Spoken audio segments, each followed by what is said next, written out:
Greetings, fellow armchair Imagineers. Tiki here, Vegetable dude. And Blue Dragon 5. and welcome to Park Builders Unite, the show where we build concepts and create concepts and build upon ideas. Blue Dragon 5, you knew I'd get that wrong, didn't you? Should have made you read it a third time. Oh yay, Starburst! I brought jelly beans. Oh, but they're the jelly bean ones. That's the best kind. Oh, they stink. I like the classic. Oh, these are all reds. None of that I know, I yellow love the all reds, but that's a None of that tea. yellow bullshit in here. I like the yellows. I like the citrus. Who likes the yellows? Me, I do. We'll talk about that later. Anyway. So we're Blue on Dragon the... 5, what are we here to do tonight? Well, after two fantastic videos building a park featured around our favorite hero, one of our favorite heroes, the Batman, a Gotham-centric theme park with the miracle exception of boundless potential, fundage, and building capabilities. So those are our miracle exceptions. Basically, we can come up with any ideas that pass our mind, like how we could do this. Like if there were a theme park featuring Gotham, what would it be like? That's what we do here. Indeed. And we ended. This is a three-part extravaganza. We went through part 1 and part 2, and now we're wrapping up on the biggie, which is Arkham. Yes. Okay, so Arkham Asylum. That is most definitely probably among the most iconic locations in all of Batman lore, outside of perhaps, Wayne Manor and the Batcave and all that jazz. Arkham Asylum, guys. It's a big one. Wait, before Arkham. Yes. Before we get to Arkham, Arkham's gonna be a huge event. We can't just jump right in Arkham. It's gonna be an ordeal. We gotta let's grab a bite to eat. No. Let's get an appetizer. Let's grab a bite to eat and some drinks because we're gonna need them before we go into the Arkham Asylum. It's a scary and wacky place in there. So let's go to the Iceberg Lounge real quick. All right, sounds good. Okay, so the Iceberg Lounge. Obviously, the Iceberg Lounge, for those who may not be aware, is the Penguin's place of business. Is a legitimate business front. Nowadays a little more of a nightclub scene. But the way I like it to remember from the animated series and most versions of the comics, it's usually kind of like it's a fancy club. You go in there, you can grab a bite to eat. Really, it's a bar scene too. But it's a nice old-fashioned nightclub in my mindset, and that's the way it was in the animated series. That's the way I like to think of it. So it's the fanciest place in Gotham, but also a big front for organized crime led by the Penguin. In the back, a lot of fencing of stolen goods and so forth going on. Penguin running arms operations, yada yada yada. It's like it just shows you that it epitomizes Gotham in that it's danger underneath what looks like it's just a harmless city, but underneath a lot of crime, a lot of corruption, epitomized by the Penguin. Anyway, so logistically, I figure this part of the park, it would kind of serve two purposes. In addition to an attraction, it would be also kind of it's a place like on the outside, or also a little bit on the inside too. It's kind of like it's a place where you grab a bite to eat. So you got a lot of concessions in there too. There's an actual functioning restaurant too. Yeah. And also some ice cream, especially on the outside. You got some ice cream because it's an Iceberg Lounge after all. Of course. But isn't that Tell me, does Mr. Freeze serve snow cones and this place serve ice cream? Is that what differentiates the two? I might have some villain-themed stuff. It kind of makes sense. Cobblepot, we try to capitalize on the fame from the villainy in Gotham, so you might have like a Mr. Freeze-flavored snow cone. Captain Cold has gelato. Oh, Just like Captain Cold has gelato. Yeah, they all convene at this one corner. It's the coolest spot in town. Zing. I'm saying there might be like Batman, like those ice cream bars with like Mickey Mouse's head on it in Disney. Yeah. Yes. I'm saying maybe they have that for Batman. Oh god. Which would be awesome. Also, maybe like a Robin symbol on one of them. Some stuff like that. Maybe we can have the Penguin capitalize. Penguin's a smart investor and moneymaker, so he's really. Well, I'm in Gotham. If I can't beat Batman, I'm gonna profit off of him.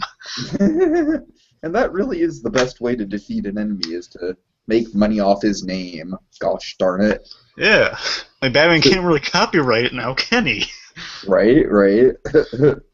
Anyway, so yeah, on the outside and inside, and you got some food, and you got some ice cream, but mainly you got a lot of tables set up on the inside, really fancy place. You know, basically there's like in the center of the place, you pretty much got like from the animated series, what happens like Penguin would have like some seals, and in the middle of the whole place you'd have like water seals, and you know, like it's like a zoo exhibit almost. Oh, okay, cool. Yeah. That's what he'd have in the animated series, but also in the Arkham City game, there's this really cool bit where like Mr. Freeze is frozen in the place. I'm sorry, not Mr. Freeze. The Penguin, he literally has ice around this area, but it gets melted, and it's like this whole pool of water, which is an homage to that kind of classic set he would have, and basically a shark will come out and attack you in the game. Right. So it's an homage to that, but also the animated series is always funny because, you know, villains or like henchmen will always be thrown into that watery pit down below. But then, like, the seals barking around them, it's funny. So maybe some animatronic seals down there below, perhaps. Okay. Yeah, also penguins, too. Definitely penguins. Oh, of course. Actually, I forget. Do seals eat penguins? Fireworks strapped to their backs? Seals do eat penguins. Okay, so maybe. Some okay, do. actually. Well, you know something? Actually, I'm gonna, because of that fact. Maybe I'm gonna take the seals. Huh? It'll be a show. It'll be great. Be a bloody show. What, penguins with dynamite strapped to their back? That would be the show? Is Oh that what my you're god, talking about? Tiki! Oh my god. Well, they You're do a thinking man. I like your style. You're yes. Okay, let's just say... It's like they could be like, you know, the animatronic penguins in Muppet Vision? Well, it could be like a whole show, but just that, and they're just, like, blowing up, and it's just... Every 15 minutes. Everywhere. You fire a troop of penguins off of oversized and the bottle first rockets. 3 rows would be the splash zone. Why are we having this discussion?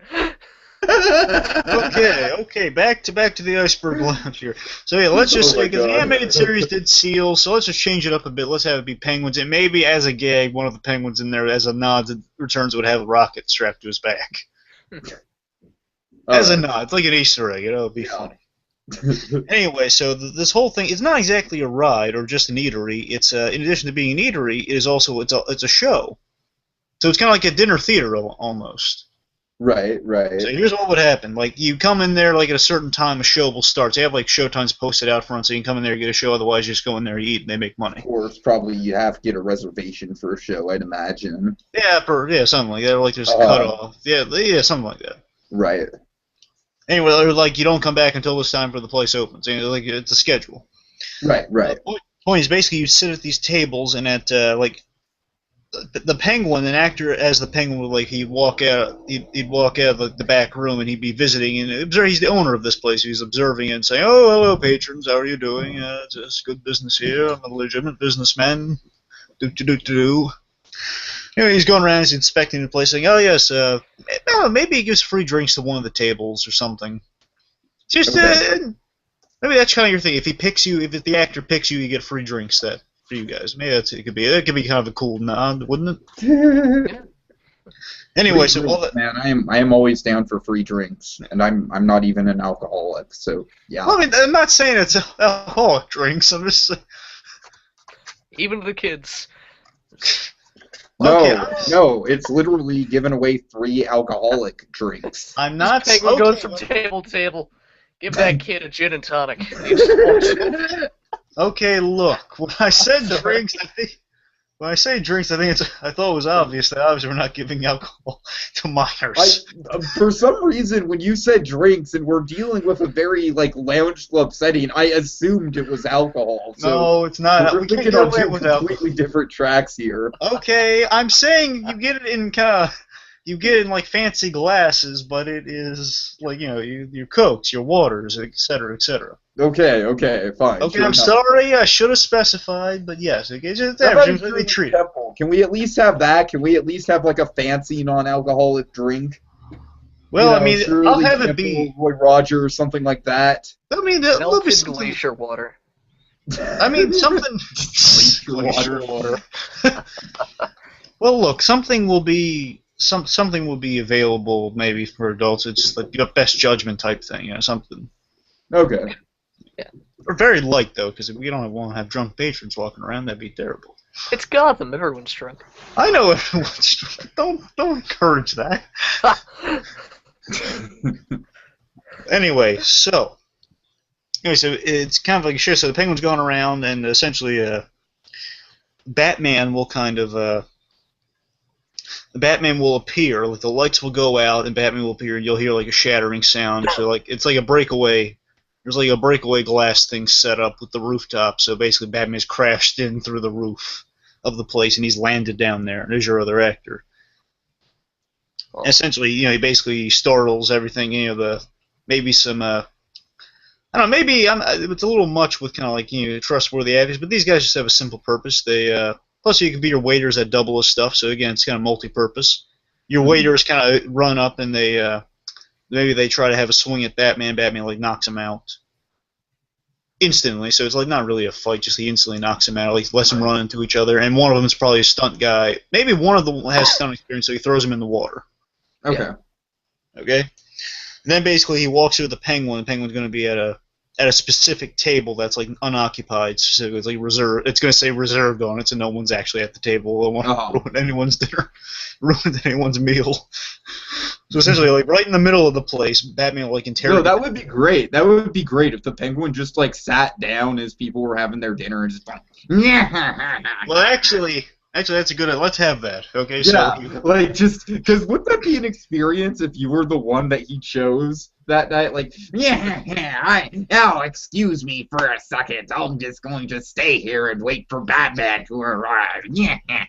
Well, maybe he's not really cool. Well, the thing is, he's not waiting for Batman, but it's more of a surprise. But yeah, Okay. He's going there. He's But going it's around. all he does is just sit at the table, like twiddle his hands like this, and just laugh. That's all he does. That's all he does. No matter what the people ask him. That's Also, by the way, I want a live band playing there too. Yeah, of course. There's Okay. a live band. Sure. What Anyway, kind of anyway. band? No, just like a classic, kind of a Yeah.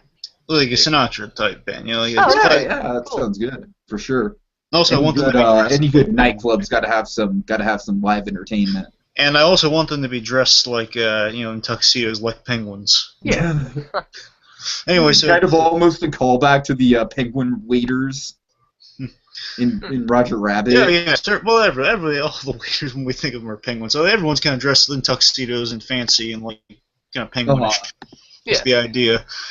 And anyway, so as I mentioned, so the guys are playing the music, and Penguin, he walks there, he's greeting the people, he smoozes them, he gives one table pictograms, free round of drinks that are non-alcoholic beverages. I disagree with that. Okay, I can't give kids live alcohol. Okay, well what if you give the adults alcohol and you give the kids frickin' Coke? Yeah. There you go, problem solved. Cocaine. Look, it'll. I was hoping that would pass. It's. I apologize for that outburst. You better. It was Anyway. too easy. Anyway. Okay, it's too simplistic. Adventure Blue to turn you. Anyway, look. Beverages are served, okay? Anyway, so the Penguin, he sits down, he's like getting ready to do anything, he has a menu, he gets up, he gives it to the waiter, says, yeah, bring me the usual. And while he's waiting, he's just kind of mingling at the table, just kind of waiting for those things, he's kind of like cleaning off his monocle. Subtle stuff. Then basically the band's playing, and then like the power goes out, and he says, "No one be alarmed, everything's fine." So like the lights go out, and says, "Okay," and Penguin says, "Okay, no one be alarmed, everything's fine." And when that happens, then basically the lights go out, you hear like a shattering effect. Then Batman, he doesn't really drop down, but we get the effect that he does. He's on there, and a few waiters come and attack him, or bodyguards perhaps. Maybe it's just waiters. Would it be funnier if the waiters attacked you, or if and they would continue just suddenly turn into ninjas? Yeah. Well, maybe not ninjas, but the Yeah, henchmen. it would be interesting if the waiters were actually henchmen. Well, the thing is, the waiters would also have to continue serving you after that. So, what do you think? There could be Well, plans. but if they did that, then there could be like a whole like fun little dynamic. You know what I mean? Where it's like, oh yeah, you know what he could say? Like he said, oh, that happens every Thursday. It's fine. you know, where it's like they're just trying to play it off. Yeah, exactly. So, oh my Okay, God. so let's have the waiters still be the guys. Okay, so like a few waiters, like let's say two waiters. Two waiters, one with like a stun experience for a third waiter. You know, they charge you. Batman knocks him out, so they're just on the floor waiting for the thing to be over. The third guy comes over and like Batman flips him into the tank. And then he goes over to the Penguin. Penguin grabs the umbrella, and it's have like a sound effects and stuff like squibs built into the wall, so he's firing the gun. And then basically Batman disarms him and like he like puts his head to the table like. Actually, what if the Penguin? It's kind of feeding into this whole beverage debacle we're having. What if the Penguin also had some wine brought to him, and then like it stained the table, so like Oh no! in between. Oh, no. Oh, don't give me ideas, Blue Dragon 5. All right, look, a liquid is spilled on the table. Okay, something. Paul Giamatti would show up and just yell, "I am not drinking any fucking Merlot!" Okay, anyway. So basically, the Penguin's he's enjoying his thing, and basically Batman comes there, he ruins the table, you know, maybe breaks a chair when that happens, and basically he pins the Penguin, lays arms backwards, table pinned to the head, and he's interrogating him about, you know, a weapon shipment or something. Where's weapons? And, where's weapons? I didn't know Batman was Richard Nixon. Yeah. You didn't know that? Really? I thought that was a common fact. I mean, the voices are just identical, right? Where is it? Okay, forget. Actually, I just remembered. Just looking at my thing here, it's not just it's not just interrogation about weapons. It's a thing. He basically is asking about rival mob bosses. Says you contracted them to be here. Okay. And basically saying like you're supplying weapons to the others, and basically yada yada. And the point is, I remember I kind of went a little more extravagant with this. Okay. So we have there's also a reserved table for people who are already there. And they're well dressed in like they're like kind of they're mobsters, and basically said you don't have no idea what you're getting into, Cobblepot. And basically says I know exactly what I'm getting into. And then basically, some other mob guys hidden there. Basically, there's a shootout happening, and thankfully Robin and Nightwing they burst in and they help stop the shootout happening. Wait! Did you just say Robin and Nightwing? Yeah. Okay, so would that be yeah, that'd be two actors. Yeah. So that'd be Dick Grayson and Tim Drake. Yeah. Okay, just to be clear. I'm sorry. Yeah. Well, I mean, some people could argue maybe his son's dead right now, so I'm saying Tim Drake. He's not back yet? Well, I don't know. They do. I don't necessarily think you need both Robin and Nightwing, to be perfectly honest with you. I think it's like just Nightwing. Or Robin. Well, I mean, I kind of wanted both. I mean, I've had Nightwing and Robin separately in rides, and I thought the two of them there because two mob groups shooting. One takes out one side, the other takes out the other. All right, sure, fair enough. That's a good point. It's an idea. So you got two basically people just sitting there, and they hold guns, and then they go nuts, and basically Batman like warns the patrons to hit the deck or something. Mm-hmm. Well, it's having basically Robin and Nightwing. They appear. They appear from the back rooms, and basically they foil them by throwing some bird-a-rangs, respectively. Throwing some bird-a-rangs, throwing some smoke pellets, to kind of just avoid the confusion. Then basically they all, once the smoke clears, they're all tied up and stuff because it's like trick ropes around them underneath the tables. They get latched up in.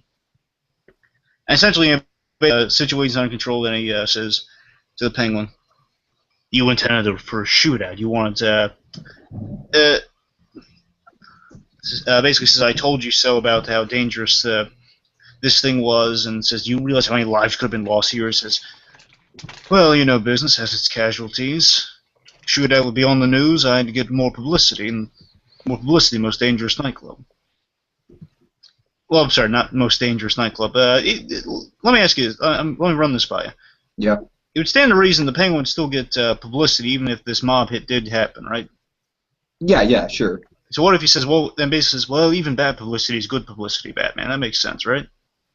Yeah, that absolutely makes sense. Sure, definitely. Though a few casualties happen, some pay off some families, everything's fine. Look at look at something like Ozymandias and Watchmen, something like that. So regardless, it's kind of a sound play. He didn't intend for the shootout, but he's making it work. He's playing the angles. That makes sense for the Penguin. Mm-hmm. And Batman just disgusted with this action. He basically grabs the Penguin and he throws him into the tanks. So let me put you where you belong with the rest of the animals. And maybe he's like, Raven, okay, so wait. So are these animatronic animals or real animals? No, these are animatronic animals. Oh, okay, cool. Because if they were real animals, then obviously we'd have some animal rights issues going on here. Yeah. All right, I'm sorry. That sounds overall. It sounds neat, doesn't it? Yeah, that sounds really fun. I mean, like I said, I just love the idea of just the Penguin just coming up to a random table and just being like, I'm gonna sit here. The hipster Donald voice came back. You really like your Burgess Meredith Penguin, don't you? Yeah. Hey, you haven't even seen the Penguin yet from the animated series. You're gonna love him. No, oh yeah, my that's god. right. 2 words. 3 words, actually.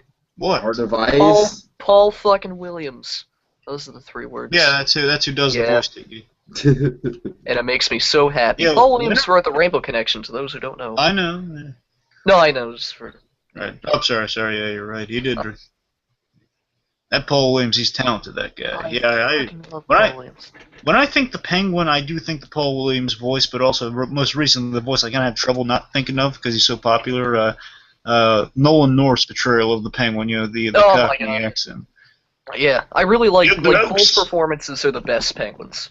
Yeah, but Paul Williams is my instant voice, though, before that, when I was reading the comics or anything, I just hear that voice because it's so refined and cool. Yes, yeah.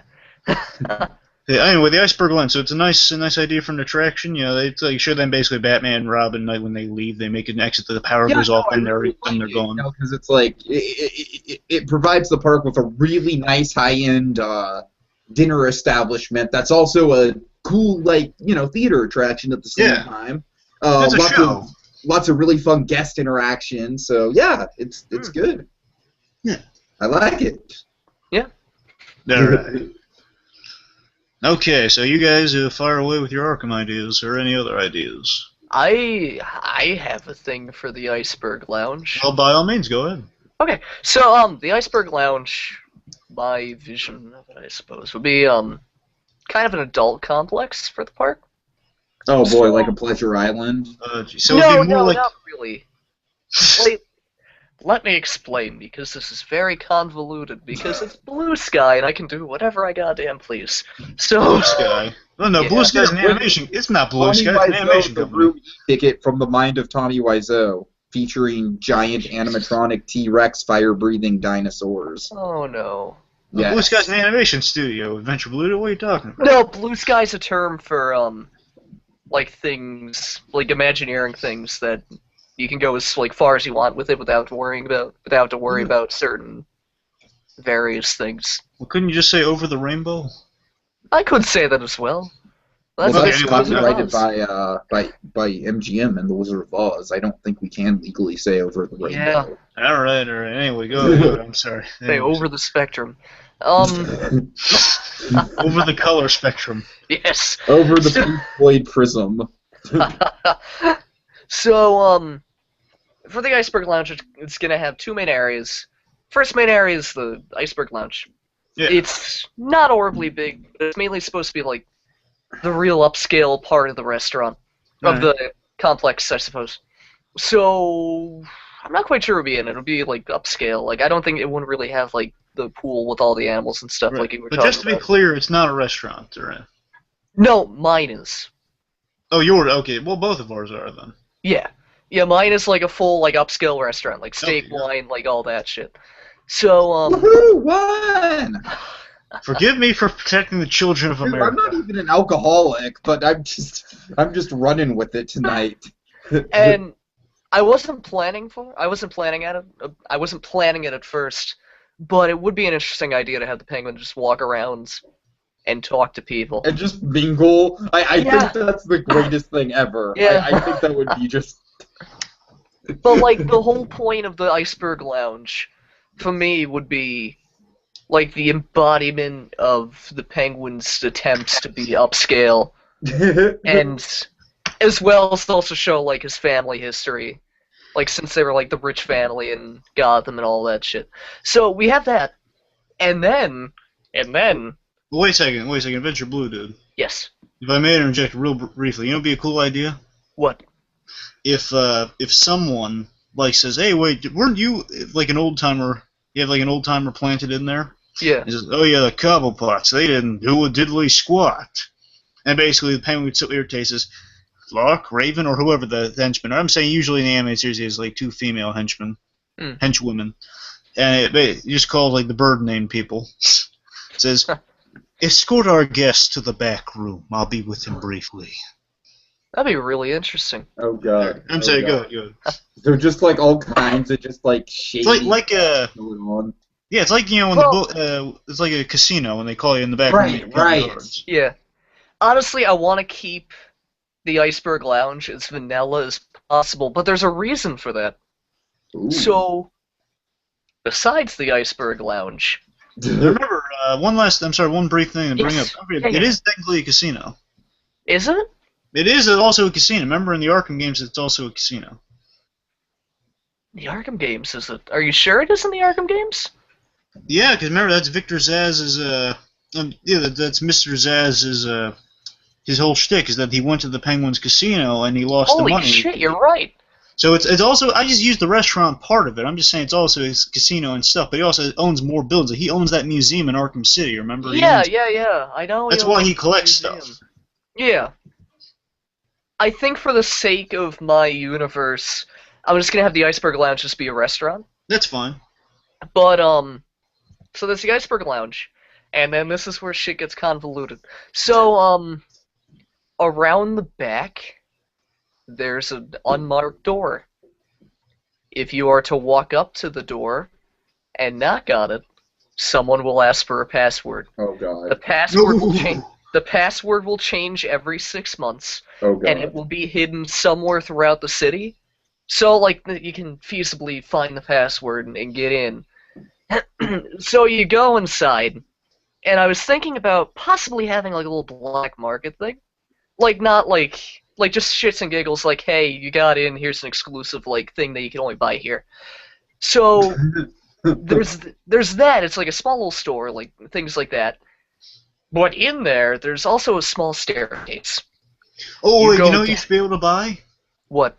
You should be able to buy like the the stuff that's made accessible to the people that work at the park. Like the like the shirts Imagineer shirts. That'd be really cool. Yeah. Like the behind the scenes stuff, you can also buy that sort of stuff, or like a lot of the cool products. Anyway, go ahead. That'd be interesting. So you go down the staircase, and you're in a sewer. You're in the sewer. Again. And inside the flume of the sewer is Killer Croc. No, is a boat. And this, like, you approach the boat.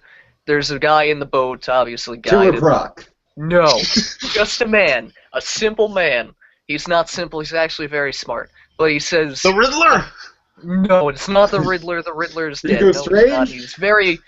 No, it's not Hugo. Oh my god, I forgot about Hugo Strange. The Riddler's not Hugo dead. Strange. No, I know, I'm kidding. So, you approach the boat, and the man says, I'm sorry, so you gotta walk away. It's for VIPs only. So, again, another password. Again, hidden throughout the city. Okay, yeah, this is getting way fucking convoluted. Well, Yes, look, you have to... Well, yes, look, it is. Adventure Blue, just one question. Yes.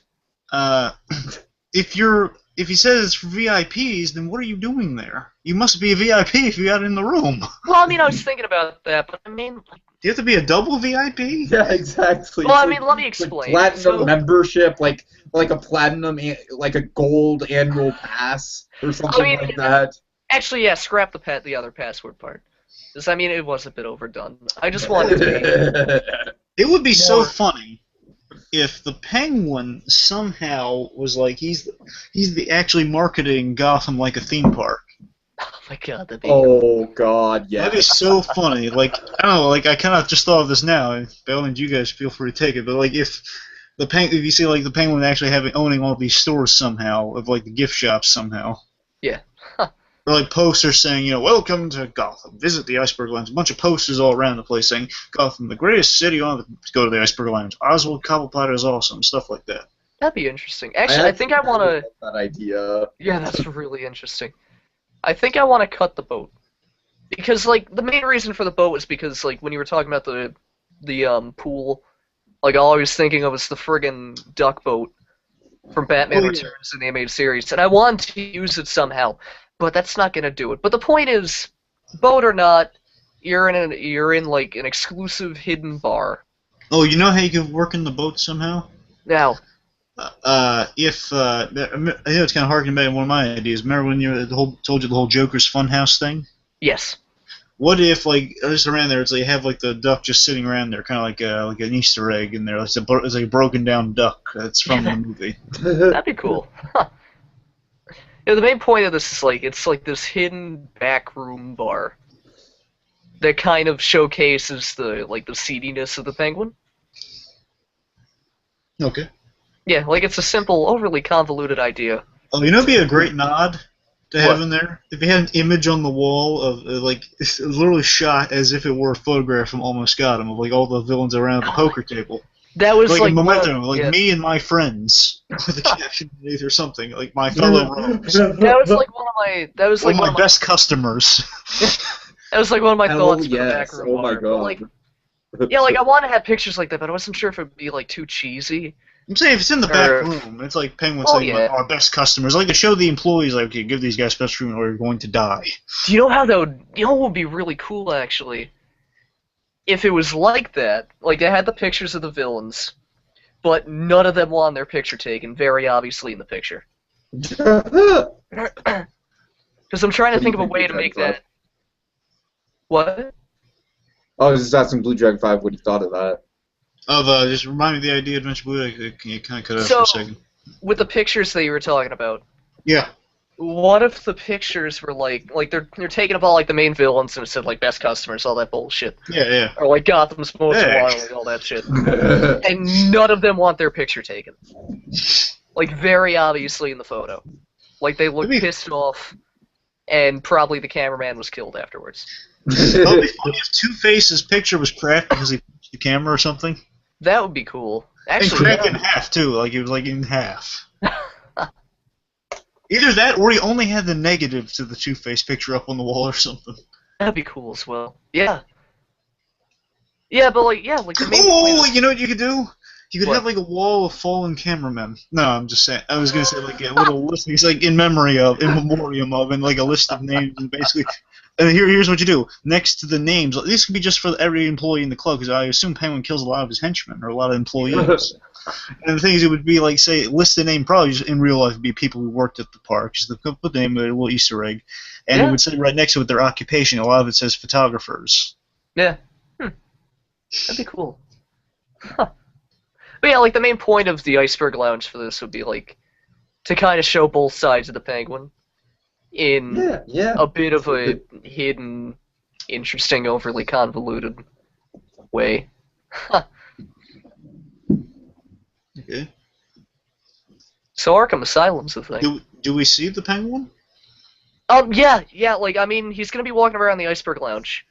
But I also think I don't know. It might be cool if he walked around the backroom bar. So essentially, what the backroom bar just had a meet and greet with him, just a full blown. Holy shit! Wait, what if the casino was in the backroom bar?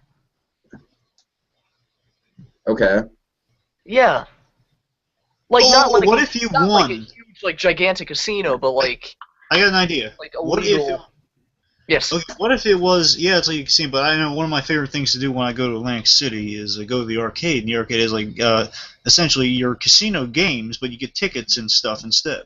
Yeah. So what if it was that? So what if the casino was like an arcade for kids? So kids Sure. Gamble, because we wouldn't tickets for prizes and stuff. There'd be Batman-centric prizes, like I don't know, like Joker again, Penguin kind of profiting on stuff, like some plush of characters. I don't know, like.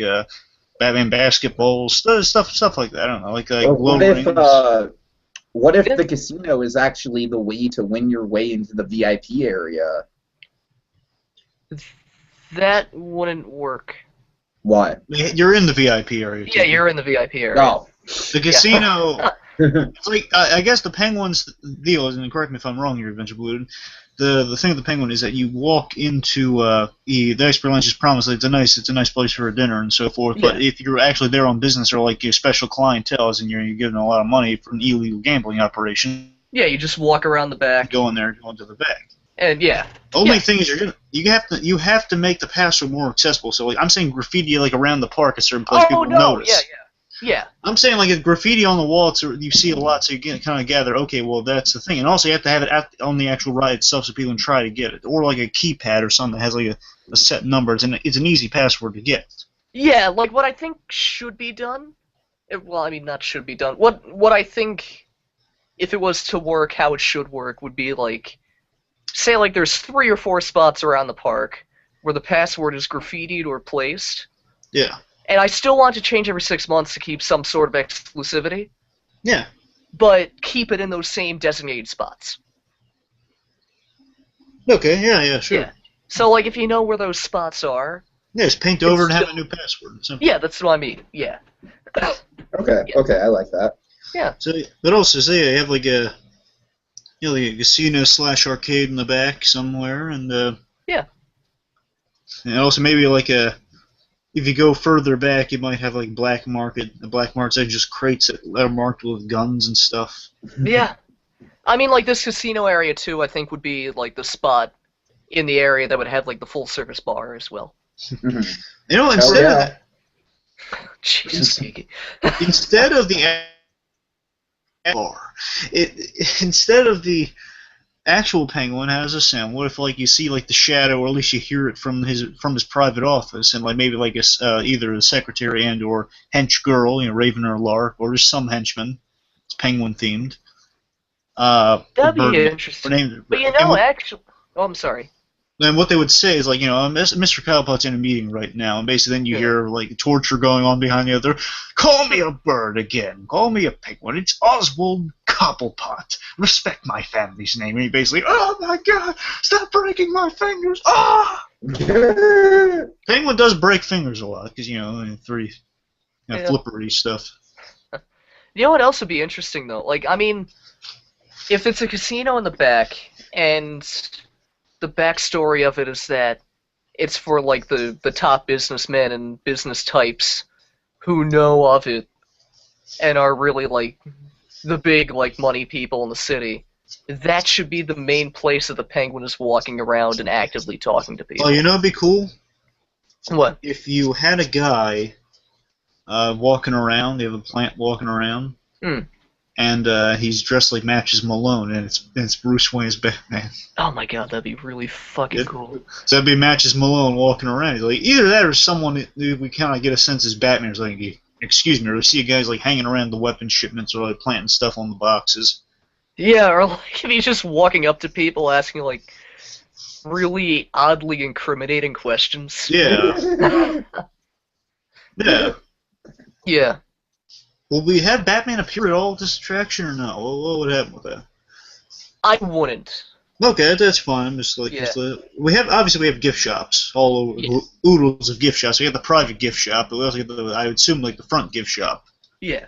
The lounge. Yeah. Okay, so that sounds like a good attraction. Anything else? So would you meet? Hey, what would you have in mind if we did meet the Penguin? If he's not just in his office, just threatening and torturing people. I'm sorry? If he's not in his office threatening and torturing people, how would we meet the Penguin? I would say like he's just walking around. Like meet and greeting, saying, so you gave... Basically like the Chuck E. Cheese meet and greet character. He's just wandering around the building, just... Oh no, like, but he actually talks to people and like in a seedy way tries to be friendly with them. Okay, like, yeah, like just smooches with him. Yeah. Yeah. It'd be funny if you try to get people to donate to the Cobblepot family charity. Like have Bruce Wayne's Wayne as the Wayne Foundation charity, but his charity, you get a sense is like really he's BSing you. Yeah, like things like that. Like I would think it would be really cool, like in this casino area, he was to walk back and act like he's hot shit, essentially. Where, like, in the Iceberg Lounge, he's still walking around, but, like, being very cordial, and, like, really just acting like all arrogant, but still cordial, kind of saying, oh, Iceberg Lounge, have some steak, have some wine. I can't pick up forks, I'm missing fingers, things I don't know. Things like that. But just don't drink any fucking Merlot.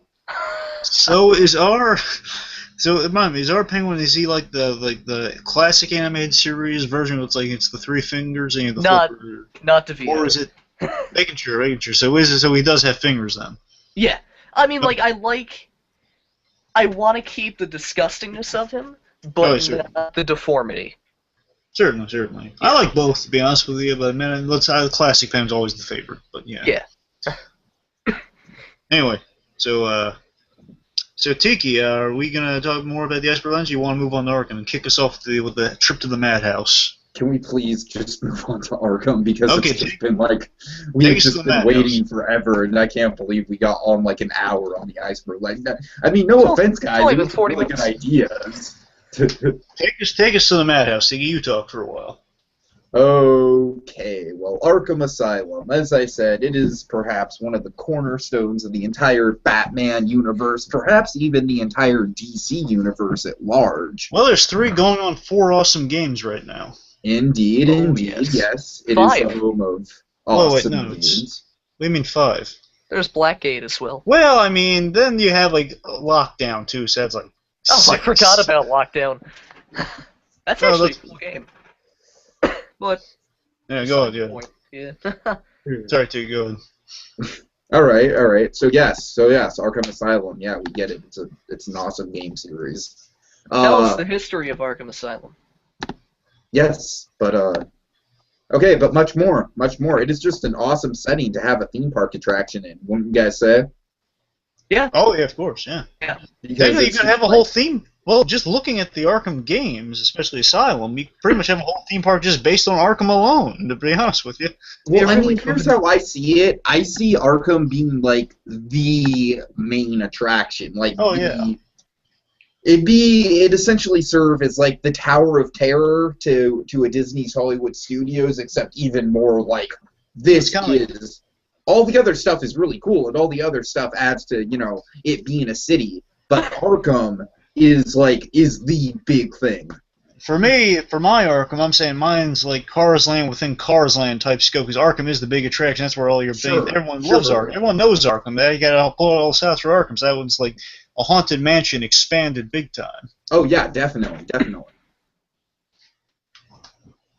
So I think with this, it's like, how do you want to approach it? Because it's like I feel like everyone has kind of individual ideas for it. So you guys need to.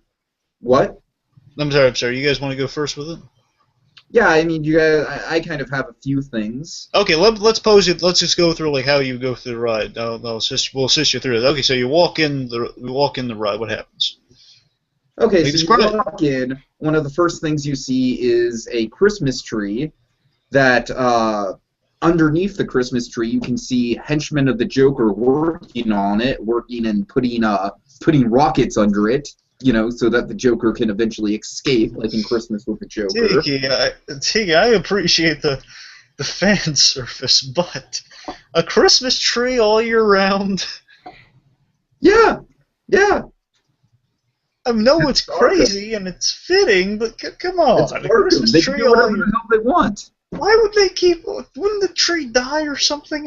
Well, what if it is a dead tree? Well, that wouldn't be functional for a rocket escape. But it's the Joker. I know it's the Joker, but it's the real question to ask is, how fucked up is your Joker? As fucked up as a Joker could possibly be. Oh, Tiki. So the tree is on fire. Tiki, you gotta be careful when you say that, because we've had screwed up Jokers before big time. I don't mean like bad, I mean like scary, psychotic Jokers. Oh my god. Something I want to say real quick about the Arkham Asylums in general. So that's the thing. Even if you did go all out and you made like a full park just based on Arkham, the problem is you got to balance it well, because Arkham can be a very scary place, and you still want this place to be accessible for kids. Yeah. I suppose. Seems like Grant Morrison literally did a book just showing how scary Arkham Asylum is. And it's beautiful. Accessible to kids in the same way that like something like Jurassic Park: The Ride is accessible to kids. You know what I mean? And that brave kids will ride it, but it'll probably scare the shit out of some kids too. I mean, if the ride's too scary, the kids aren't going to get on, you know. But you got to have a good balance. So you got to like enough intrigue. Well, I'm saying that you got to have a balance, but you got to have a balance of like it's got to have some kind of an edge to it. It can't just be like haunted mansion, like ooh, look at all the kooky ghosts and stuff. Look at all the crazy shenanigans. I kind of like that's kind of what mine is, but also it kind of fits my view of the animated series. It's kind of it's a bit of that, but also like it's more implications there. That's the darker part of it. The implications and the implied stuff. Okay. Well, it's funny because to me the kooky stuff was kind of the background Easter egg kind of stuff, like the tree.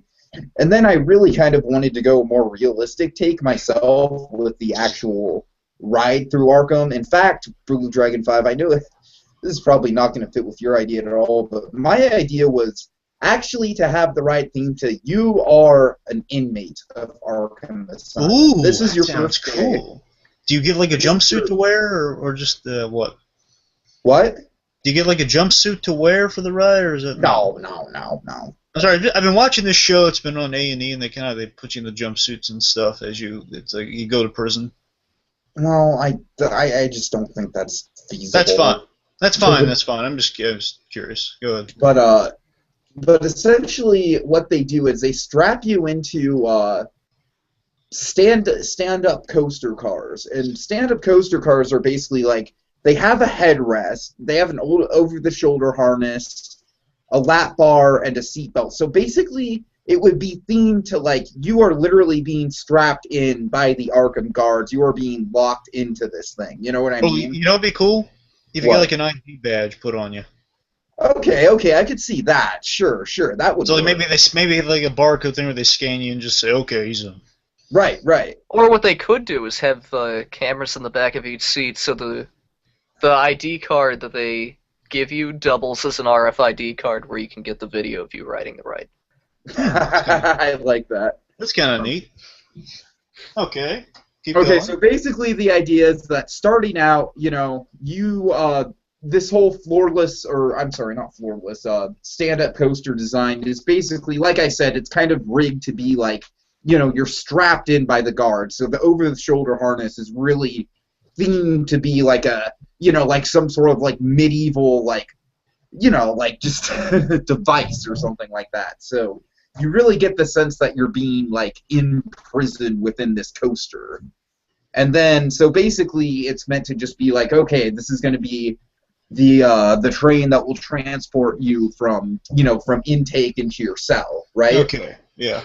And so you go along, and right away you just notice that everything is not awry, like everything is not right.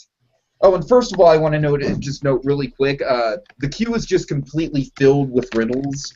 Just like the Riddler has literally decked out the entire queue, writing is all over the walls, question marks, riddles, you know, just everything. It's just everywhere. I mean, you mean so you're saying? I'm saying if the question marks are all around the place, that implies that the Riddler's just been on the loose inside the asylum, or is it just his cell? No, on the loose inside the asylum. Okay. I guess it's just a regular occurrence that an inmate gets out and they cause havoc, and maybe they've gotten him in by this point. Exactly. So we get the sense that like things are not under control here because the Riddler is just like, you know, and so he's trying to mess with us. You know what I mean? As we go through the queue, and then we can even see Joker things too. Like we can see like, you know, like lipstick smiles painted on paintings and stuff like that. And you know something else? You're going through, and correct me if I'm wrong here, but like you would have like an orientation going. Maybe it's automated already. It's just saying, "Welcome to Arkham Asylum. Now here's what's going to happen. You're going to be going to your cells. There will be strict punishment, yada yada, as you're going to your glass cells." Mm-hmm. Yeah, but you're on your way, so you're seeing the stuff happen. I'm saying like an orientation is just playing while you're going through this all, so it's just showing you like they're trying to maintain order, even though they have no idea. Right. Yeah, that's what I'm saying. It's like they're trying to maintain that things are under control, even though you can tell like things are not in control at all. Like you can even like pass by like like guard stations and see security camera footage where there's like riots breaking out in the cell blocks and stuff like that. There's actually a great story in which a sane man's put to Arkham, and it just shows you how scary it can really be if you're sane. Man. Us. Oh god. And basically, it's a really fun. I'm sorry, I'll just say the circumstances real quick. The circumstances for that story are hilarious because basically the guy he's a mob guy, and he's saying, okay, I'll fake. He's faking insanity, and the judge says, do you know what faking insanity in this town means? You go to Arkham Asylum. He says, yeah, I know. Good luck. That's one of the best. One of the best friggin' books. Oh yeah. So good. I'm sorry. Go ahead, Tiki. What? I'm sorry, you were saying, Tiki? Oh, yeah, so, so like I said, so basically it's just, the whole thing is just kind of meant to set up, like, okay, like, we're being let into this asylum for, for supposedly our own mental benefit, and yet it's pretty obvious shit is just not right. So, basically, right away, right from the minute we leave the station, the Joker intercepts our car, and of course we're not going to our cell. We're going through a wild ride through an Arkham Asylum, just run completely amok. And that's basically my setup, and then from there you just kind of have, like, like individual cells and individual rooms. I'm thinking, like, Killer Croc could be in a pool or something like that. I don't know, what do you think? Well, so I'm sorry, just recap that very last part. So as you're on your way to your cell, you're hearing the orientation, you're seeing things are going wrong around the place, and then what happens? Just so are you and still then the Joker intercepts and takes control of your vehicle. Alright. So Joker, and he's basically like, you're not going to your cells tonight, kitties. And then what? Well, and then we just basically go into the cell block and we realize that, it's just all hell is broken loose. There is no order. The guards have been vastly outnumbered and overpowered. Oh, it'd be cool if Joker, he hijacked as you just say, he hijacked the orientation, but also he cut off the feed, like it's all warbly now, like, welcome, Arkham Asylum can be a very happy. Oh, okay, yeah, right. Well, now that annoying movie's over, let me take you on the real journey into your new home, and I'll show you how much of a fun place it can be. So essentially I was thinking, like, the first cell block could be sort of, like, maybe minor, I don't want to say minor, but, like, not as iconic. Like, I'm thinking maybe Black Mask could be in there, maybe, get the Clock King in there. What could be cool is if the Joker's giving his narration on the views of each cell, saying, well, there's Sionis. What a drama queen. Oh, okay, I really like that. So basically, giving he's basically so you can tell that he's like you can tell that he's in the warden's office over the PA and narrating everything. Oh, that's exactly. Great. So it's like now he's giving like the orientation, but he's saying this place is so mad, but you're going to love it. It's so fun and dangerous. I love it. It'll drive you mad. I'm really liking where we're going with this. Okay, Adventure Blue. See what I mean? So now he's just going. I'm sorry. Oh, Adventure Blue Dude. Anything to add so far? No, not really. No. Okay. Keep going. So going through so let's go. Let's see. Black Mask, Killer Croc. So what? I was gonna say, like, no, I think we're gonna need a bigger boat, folks, because there's Killer Croc. Look how fat he is. So where does Killer Croc show up? It's got to be a body of water, right? Yeah, he's in like a swimming pool. Well, remember, Croc doesn't need to be in water, but usually is. Well, yeah. He doesn't have. Well, actually, I forget. Does Croc have gills? Croc, no, yeah, exactly. He just holds his breath, so it's fine. He doesn't need to be in water. What if his cell is like?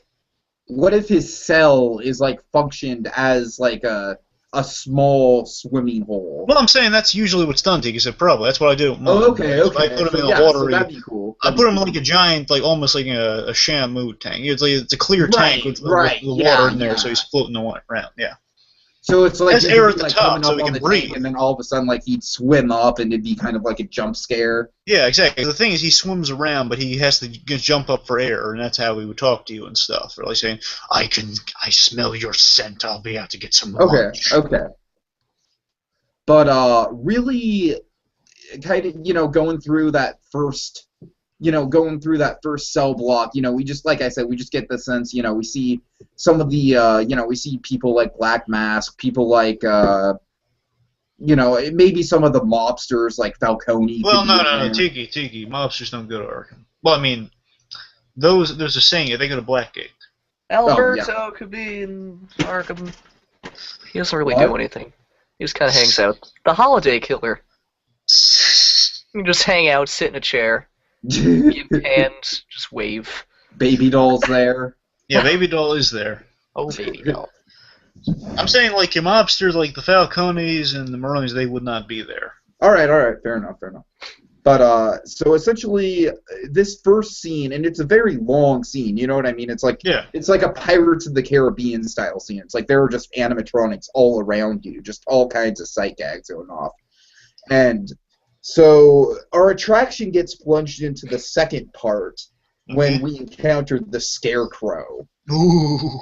Yes, and the Scarecrow, I'm thinking maybe the Scarecrow could either be like... out of his cell?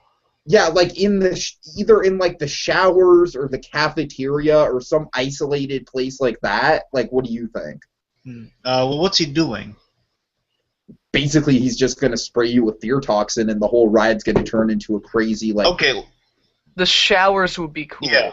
So put him in the showers, and here's what he's done. I'm sorry, go ahead, Adventure Blooted. Because with the way the gas works, since it works like steam... I'm saying, so he modified the shower, so now it's just, this will be my most virulent strain of fear toxin yet. Oh, hello, folks. Right here we have the Scarecrow. Let's see what he's cooked up for us today. Let's see what he's up to today. I'm sure it's going to be scary. And then basically Scarecrow says, "Tell me, folks, what do you fear most?" Then he activates the shower, and the steam comes out of there. Right? Mm-hmm. Yeah. Yeah. Perfect. There you go. I and mean, so, what kind of fear? What would happen then after we get sprayed by fear gas? Okay, from then it would, like I said, like we would have 3D glasses. I don't know what the excuse to have 3D glasses would be. Can you guys think of any? Well, I mean, if you kind of worked it in like it's the badge and the glasses that kind of give you. Oh, okay. Here's your reason. Maybe we hear in the queue, like the pre-queue, some guards over talking before they give you the glasses, and they're saying, "Oh, the warden, he's really trying to get." Well, in the Arkham games, I don't know if it's going to be the same warden or not, but Warden Sharp, he got elected mayor in the second Arkham game. In the first game, he was campaigning for mayor. Okay. And maybe he's saying like he's campaigning for mayor. He's trying to impress the city or something by showing how safe the asylum is. So he's got cameras rigged up to the glasses. Ooh, okay. Maybe if not the badges, then the glasses. But the badges would actually be the functioning thing, ideally. I want to see two guards in a room, just like they're animatronics or live actors, just sitting there handing out the 3D glasses. Say these inmates are gonna look cool as shit, and then they'll just.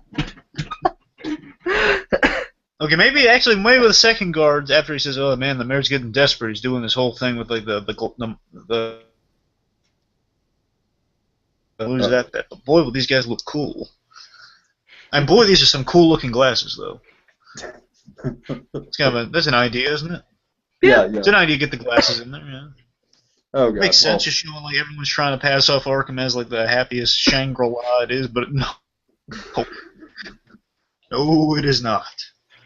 Okay, well, at any rate, we have the 3D glasses. Arkham is Bizarro Disneyland.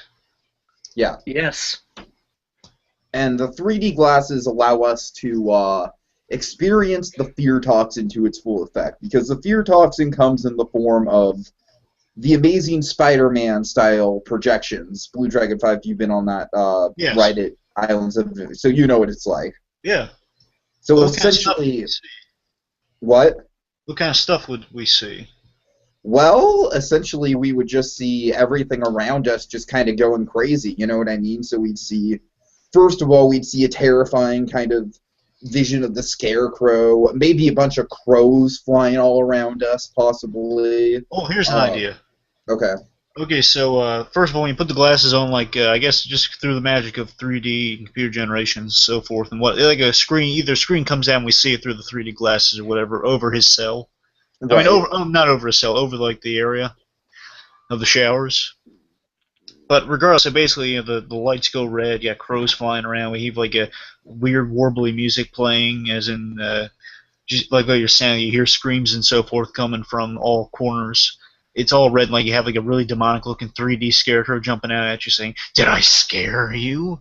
Or something like that. They have like a bunch of stuff, having any other scary things you can think of to throw in there. Maybe some fire from actual pyrotechnics going off on the sides. Yeah. Like, and then also I was thinking, like, throughout the whole attraction, like, it gets kind of less intense after that one moment, but, like, I'm thinking maybe the next scene should be, what do you think about Poison Ivy? I like Poison Ivy. What would you do? Okay. I think there's a lot of potential with, like, her giant carnivorous terrifying plants. What do you think about that? I got some of those in mind. Okay. No, I'm saying keep going. The carnivorous plant sounds good. Okay, well, so basically I was thinking, like, the next room would be Poison Ivy, and I'm not sure, like, what physical space would she inhabit? Well, okay, let's think here. So, Poison Ivy, the showers are taken by Crane. Well, what if it was the cafeteria? So, like, what if the commissary is now, like, has carnivorous plants about to eat you? Okay, that works, totally. See? I don't know, I don't know what the excuse would be, like, why in particular she'd be there. Or maybe, like, is there any way, like the Haunted Mansion, you kind of have a detour outside for a bit? I don't know. Adventure Blue Dude, what do you think? If it should go outside, not outside, but outside. Okay, how's this sound? Like Haunted Mansion style outside? Yeah, I mean, like, my idea for Poison Ivy was to put her in the conservatory. Okay. Because some of Arkham has a conservatory. I'm sorry, conservatory is what room again? Like the terrarium, like a garden room. Oh, but that's the botanical gardens. Yeah. Okay, so you actually have botanical gardens in Gotham. But how's it sound? Here's an idea, Tiki. Humble idea. Okay. You're in the cafeteria, but also like the windows are cracked, and like all the plant life from outside is kind of grown on the inside.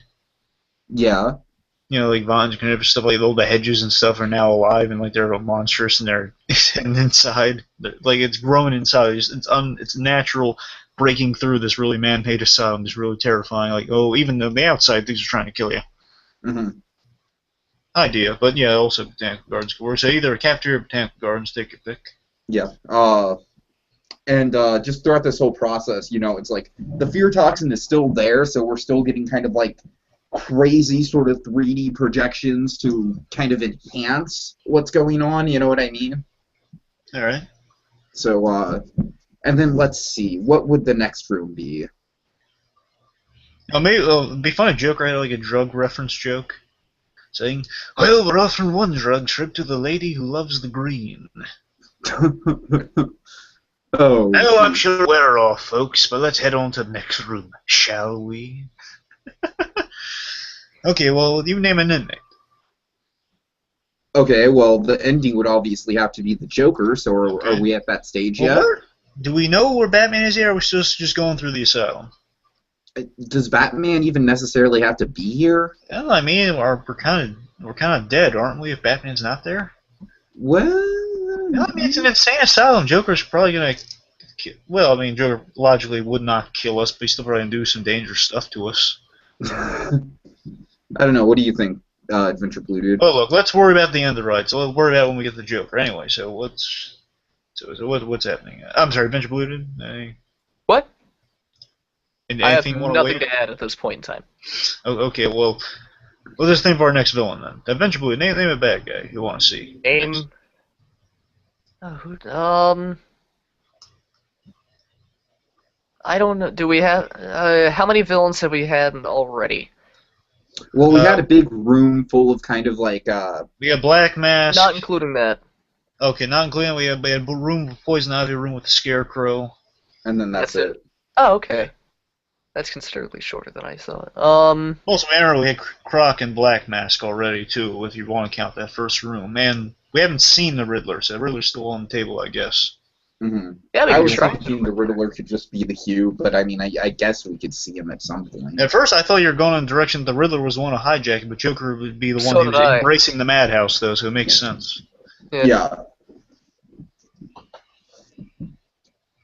I'm sorry? So villains. Condiment King. Well, because you want to have him in there? Tiki, you want Condiment King? I mean, we could add him in there if you want. You want Condiment King? You want Condiment King. I know a way to work him in there, but if you want... In the cafeteria. Sure. Yeah, exactly. That's what I'm saying. I'm saying he's like one of the inmates there is like actually at the counter. He's like working. That's all. The idea of Condiment King would be this. He even during all this madness, like they're overruling the guards and Poison Ivy, whether she's in there in the Botanical Gardens or not, even if she is there wreaking havoc, Condiment King has a very simple desire. He just wants to work the cafeteria. Yeah. It's a pretty mundane thing. He has his guns too, so he's like shooting condiments. So basically, that's all he wants to do. He just want to work the cafeteria. He doesn't want to leave the place. Just want to work the cafeteria. The car just stops. It's like, what would you like today, sir? All this bullshit's going on around him. Yeah. Like the kitchen's on fire. Maybe he's not even good at it too. Let's have that way he aspires. Aspires to be the master of all condiments, but he's a terrible cook. It's like there's just like condiments splattered everywhere. Time to go to the source. He's saying sauce, but he means source. Oh my god. Oh yes. And he's using like steak sauce or something. People, maybe I don't know. Okay, now this would make it a little more light for the kids. Like, this would be something where it's like, okay, the kids can kind of get a breather for a second. And what if he shot one of the guards with like ketchup and like it'd be the equivalent of like seeing a bloody mess? So like, first of all, we see a guy covered in. Okay, here's what we do. As we're going through, first of all, we see a guy bloodied on the floor and we're thinking, oh my god, what happened to him? And then we see he just shoots people with ketchup. Oh, okay, they're fine. Oh my god. So yeah, comedy scene. Oh, Another one. I'm sorry. What about Bane? Well, no, he's not in Arkham, Tiki. Well, I mean, he was in the Arkham games, but... Well, he's in Blackgate, usually. Blackgate, or he's around the world somewhere. Okay, Yeah. okay. No prison can hold Bane. He climbs out of them. Mad Hatter? Okay. What do you want to do with him? Well, I don't know. We could do something similar to what we did with him in So You Want to Be an Imagineer, Adventure Blue Dude. It's still one of my favorite projects. I'm slightly vain about that project. Yeah, there's a lot you could do with Mad Hatter.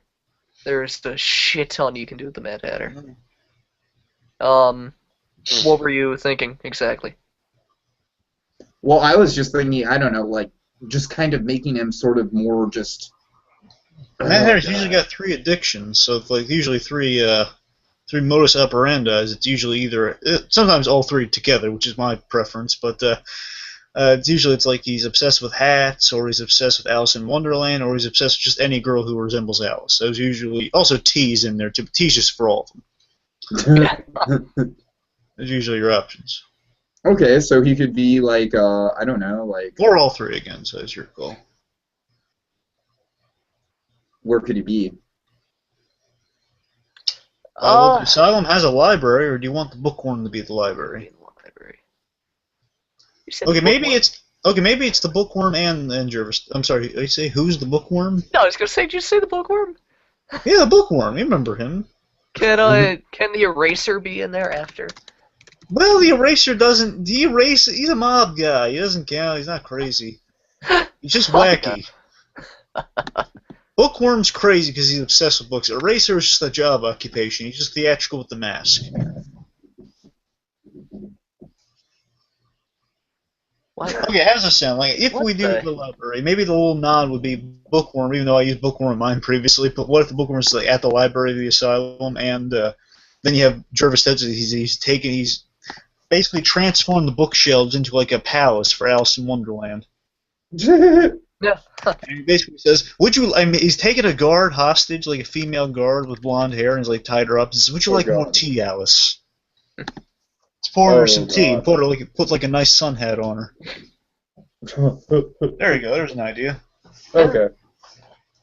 I'd say at this point we're pretty much kind of got about 5 show scenes, so I think we're pretty much ready to go to the finale. What do you guys think? Well, it's your call. I mean, I got mine all set up, so I know what I'm saying. I have mine set up as well. Okay, well, I guess... That's all you want to do, Tiki? Think about it now. Yeah, just really quick. Where's I mean, Egghead? I thought we were like building a ride all together. I didn't know you guys were both going to go through your separate ideas. I mean, what about, why don't we put Egghead in the library also? Yes. He's a smart guy. Just like, maybe like he's throwing eggs everywhere too, and like he's making a mess, and the bookworm's freaking out. And I'm saying, you can't ruin books like that. They don't grow on trees. Just to complete the 60s trifecta, we'll get King Tut right in there, hanging out, just not even doing anything. Yeah, he's just reading like some ancient Egyptian books, and he's got them all stacked up there. Also, he has them stacked in a pyramid. He's saying, "These are my books. This is my kingdom." They're all crazy. Okay, I can now see how this attraction is starting to reveal Haunted Mansion because of just all the cheeky visual gags. Oh yeah. It's me. I am King Tut. Me. Okay, so essentially the ride ends with Batman and the Joker duking it out in the warden's office. The end. I really don't have that's it? Like, okay, I guess that's fine. Yeah. Batman doesn't even have an entrance. Just round the corner. And well, wait, there's no happy ending for us. Wait, hold it. Just like, oh, there's Batman. Tiki, there's one problem with your ride. What? There's no happy ending. Oh my god, that's right, you're still in prison. We're inmates! There's just a blown out wall, and you just walk out. Somehow Batman doesn't catch it. You're like literally like going behind Batman's back when you walk out. Like Batman's just like perched on some building, but his back is facing you. Just look in the complete other direction. Well, you got two options here. Okay, two options. Very stoically scanning. Okay, I guess you got two options. Option A is that it's both are dark endings, mind you. Option A, well, Batman has saved. Wild Ride sends you to hell. I don't think you can do much worse than that. Okay, Haunted Mansion kills you. Yeah. It's a fair point. But anyway, so A, basically, Batman has saved you, but you're a little ungrateful, and basically, I guess the kind of the connotations of the ride would be that Joker is kind of showing you, yeah, this is the way the madhouse works, and no, I'm sorry, Blue Dragon 5.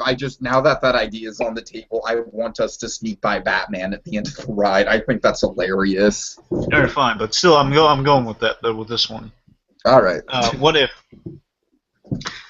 Oh, okay. So basically, your Joker's basically told you this is how the inmates. This is what an inmate life is like, and basically you get turned into a Batman villain. With all Batman villains in Arkham do is like basically you don't really learn anything in this, right? Just Batman has saved you from dying at the hands of these villains. Exactly. You just go through some crazy shenanigans and then escape from Arkham. I know, but that's the thing. Like any Batman villain, you get to experience what they do, and they escape Arkham. And that's kind of their. And if you like the ride, then you can keep going back, just like a real Arkham inmate. I think there should be Arkham T-shirt stands on the outside. And thing where you get your picture taken, like you buy your pictures. Arkham Asylum. Yeah, that'd be perfect. I would love to buy that shirt. I would desperately love to buy that shirt. We gotta make that shirt. I escaped Arkham Asylum. Hold on, that must be a shirt. That must. Well, I mean, I have the inmate shirt that says you're an inmate in there, but I don't have the escape shirt. I would be surprised if this did not exist somewhere on the internet. Okay, Adventure Blue Dude, go through your pitch. Hold up, I'm looking up this T-shirt. There are no T-shirts. Again, 2 T-shirts. I'm sorry, I was excited. So. All right, you're right. There is an inmate, but okay, we need to get on this. I escaped Arkham Asylum. 2 shirts: Miracles from Monocles, and I escaped Arkham Asylum. Oh my god. Miracles for Monocles? Hashtag miracles. The hashtag has to be in there. Where's Miracles for Monocles coming from? Tiki couldn't pronounce molecules like 9 months ago. And, yeah. Oh, you had a baby misstep. Yeah. I haven't forgotten. And that must be a T-shirt and a hashtag, a trending hashtag, and possibly a TV show on National Geographic. Or the Science Channel, that works too. But, oh, Jesus. My Arkham Asylum, I want to have it on Arkham Island. I probably just have a bridge going into it. Cool. But the main thing, I kind of want I want to have all the buildings, but I'm not sure if guests should be able to explore them. Well, you could just have it like on the outside, just it's Yeah, built, that's what I mean. Like they might just be a facade. Huh. But my intentions for what Arkham actually looks like would kind of be a conglomeration of the Arkham Mansion Okay. and what son of a bitch, why did I forget his name? Whose name? The other Arkham. Why am I forgetting his name? Jeremiah Arkham? Yeah, I don't know why I forgot that. I There's remembered it 2 minutes ago. No, it's Jeremiah. Okay. And what Jeremiah Arkham did to Arkham. Like, with the weird, like, twisty thing. So, like So the when you cell say block. twisty thing, do you mean like Amadeus Arkham, that thing? No, in Shadow of the Bat? At some point, Jeremiah Arkham completely... Actually, it started in Nightfall. Jeremiah Arkham completely destroyed Arkham Asylum. Oh, yeah. And, Well, that was Bane, wasn't it? Well, Bane blew up the asylum. Yes, but then Jeremiah Arkham rebuilt it, and it became like this weird spiral that was a cell block. Oh, like, yeah. Yeah, and Okay. so like a conglomeration between the Arkham Mansion and that. So Alright. you'd enter through the Arkham Mansion, or the former Arkham Mansion, and you're just in like this yes, and you're just like right through the front doors, and you're just in like this gigantic atrium. And in the atrium, like, there's, like... Oh, I love atriums. I love Pixar. Yes. I love atriums. There's just, like, giant over-the-top, like, metal detectors and all that stuff for, like, security Ooh, purposes. nice. So, as you're going through, like, there's various security cameras from, like, pre-record messages from Jeremiah Arkham saying, like, welcome to Arkham Asylum, new recruits. Like, the story would be that I know it's cliche, but the story would be that you're, like, new guards. You're kind of taking... I'm sorry? I'm kidding. Go ahead with it. I'm just saying. No, I didn't hear You're kind of you. taking my idea with... Oh, You're kind of taking my idea with new guards, but it's fine. I'm sorry. I had Similar, the original great idea. Yeah, you had No, the you had original idea of inmates. Your idea was inmates, Sticky. What? Your idea was inmates, Sticky. Yeah, I know. That's why I'm saying I had the original idea out of the three. Okay. Well, great minds think alike. Uh-huh. Yes. Okay. So, you pass Or through new the guards. atrium. You new guards pass through the atrium. After you get through the atrium, you're in the cell block, which is the big spiral. And as you walk through the cell block, you see some various cells from some of Gotham's finest. Like, I really want to have one for Humpty Dumpty. Like, He's in mine too. yes. Oh my god, that makes me so happy. I fucking love Humpty Dumpty. Yeah. Like, I'm sorry? Yeah, he's awesome. Yeah. Like, I just want him, like, sitting there, like, facing towards the back wall. And, like, throughout the room, like, scattered, like, broken clocks and watches and other various machinery that, like, the guards had him try to fix. And, continue, what was the other one? I want Calendar Man as well would have it. He's in mine too. Just, like, his obligatory cell. You guys, they're just like, get a room, you guys. Jesus. At some point, Well, Black Mask was in mine too, Tiki. I just didn't mention it. Okay. Fair At enough. some point while walking the cell block, I want to have a closed cell with just like a blown open back wall. That would be the Joker cell. Nice. That would be the Joker cell because like Nice. Joker has his own ride somewhere else in Gotham, so like continuity wise he would have Yes. escaped, and they just hadn't fixed it yet. So there's other various cells. Another one to mention. I want to have a cell for Zaz. And I Nice. wanted to do it how Jeremiah Arkham did it in the comics, where he was in like just like this metal box where he could touch nothing. Oh yeah. You know, actually, I'm sorry. I was gonna say I left Zaz out of mine because I mentioned this before. I left Zaz out of my whole thing because I was very too scary for kids. Yeah. Anyway, go ahead. I'm slightly frightened that mine's gonna get dark. Because I'm still I going thought over... mine was gonna get dark, but then we somehow like managed to get a whole lot of haunted mansion style stuff in there. So Yeah. So Well, yours has a dark ending. yeah. yeah, it does. It's like essentially you're criminals now, and you're on the run from Batman. Yeah. Only the best. So, And the eventually, overall, I'm sorry, real quick, eventually, no, there's kind of a deeper message to his, yes. in that like the city has turned you, the Joker has won at the end of the day. That's kind of an interesting message that the city does turn you, like Gotham will make or break you, and in this case it kind of broke you. Right. Yeah. Anyway, I'm sorry, go ahead and Adventure Blue. So, get to the center of the spiral. I'm not sure if I want to have an elevator or a staircase, but in You the want a second fake elevator or a real one? No, like a real elevator. Like it Okay. goes down a floor. Well, how many people can get on the, like, they have to be broken up into groups then, because like an elevator can only carry.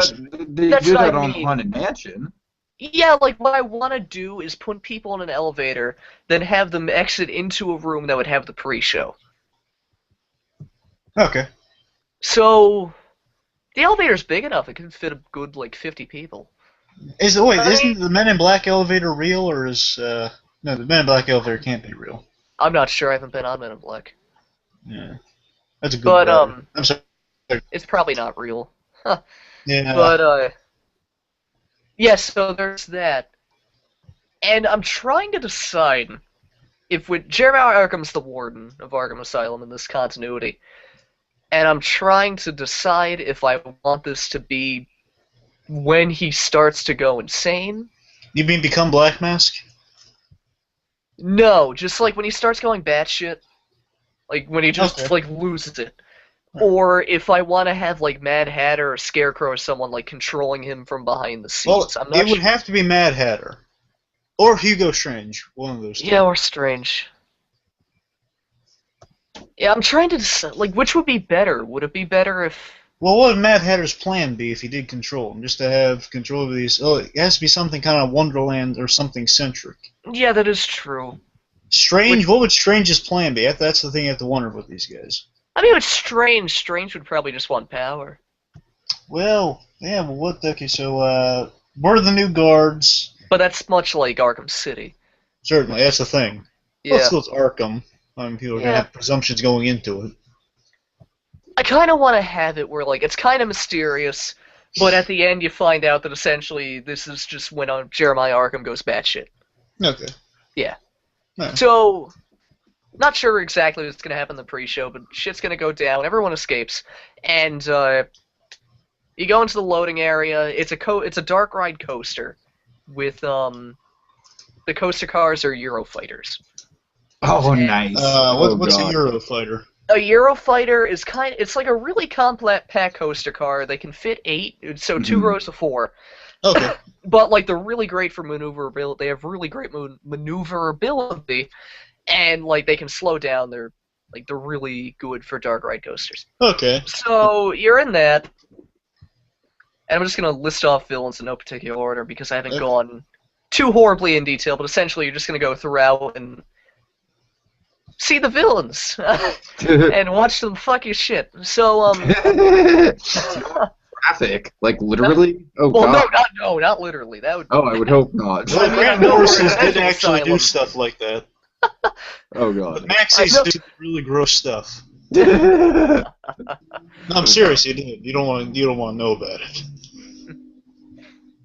Okay, So, now I have to make an off-color joke. It's like an S and it's like a sadomasochism thing. It's like you go there to be. This is the climax of the ride. Like you go to the deep depths of Arkham, and it's just Jeremiah Arkham's sex dungeon. Oh, it's a poison ivy with her carnivorous plant vines. Let's get on this stuff. Oh my god. Speaking of poison ivy, what I want to do with poison ivy, to see from the Scarecrow. Yeah. Oh no. Be erect. I'm sorry. No, it's okay. My main thing with poison ivy is I want to put her in the conservatory. But I want to do something different with her, because I've always toyed with the idea where in some continuities of Batman, poison ivy is slowly becoming more and more plant-like. Mm-hmm. And well, that's usually what they do with her. Yeah, and I've always wondered, when does that climax? What do you mean? The idea that I've been playing with, and I did it in So You Want to Be an Imagineer like a year or 2 ago, but it might have been 3. I don't know. I did it at some point. I did it before, but I really love the idea, and I want to continue like developing it. So, essentially, Poison Ivy has lost her lower half, and is now hanging from the ceiling in a conglomeration of vines and other plants, and all like the monster plants and all the bigger plants are actually a part of her. Well, Adventure Blue. Let me ask you this: she have to be remembered? Not remembered, but I mean, dismembered, but still, I guess, kind of transformed. I mean, the thing is, like in Arkham Asylum, they did something really cool. She was like part of the plant. She's like inside. Yeah. Where like I'm saying, can't she be whole but just connected like in a cocoon of plants? I mean, yeah, but I don't know. I like the idea of her hanging backwards. I think it's like really creepy. I'm not saying no. I'm just saying it's a little odd. Usually she's like a full like plant creature. Usually when that happens. No, I totally understand, but I'm just thinking like there's always that story where like she's slowly becoming more plant-like, yet nobody ever does anything about it. It's like I remember that animated series episode, like House and Garden, where she was like a full-on plant creature. Yeah. And, like she had like the kids and stuff, and all. It was really weird. And it could be really interesting as well because she still has her upper half perfectly fine, so she could sort of take a siren role. Yeah. Oh yeah. Oh yeah, and the pheromones are coming out of there too, and like. So like she still keeps her essence. She's just more creepier and disfigured. Not disfigured, like her lower half is now not.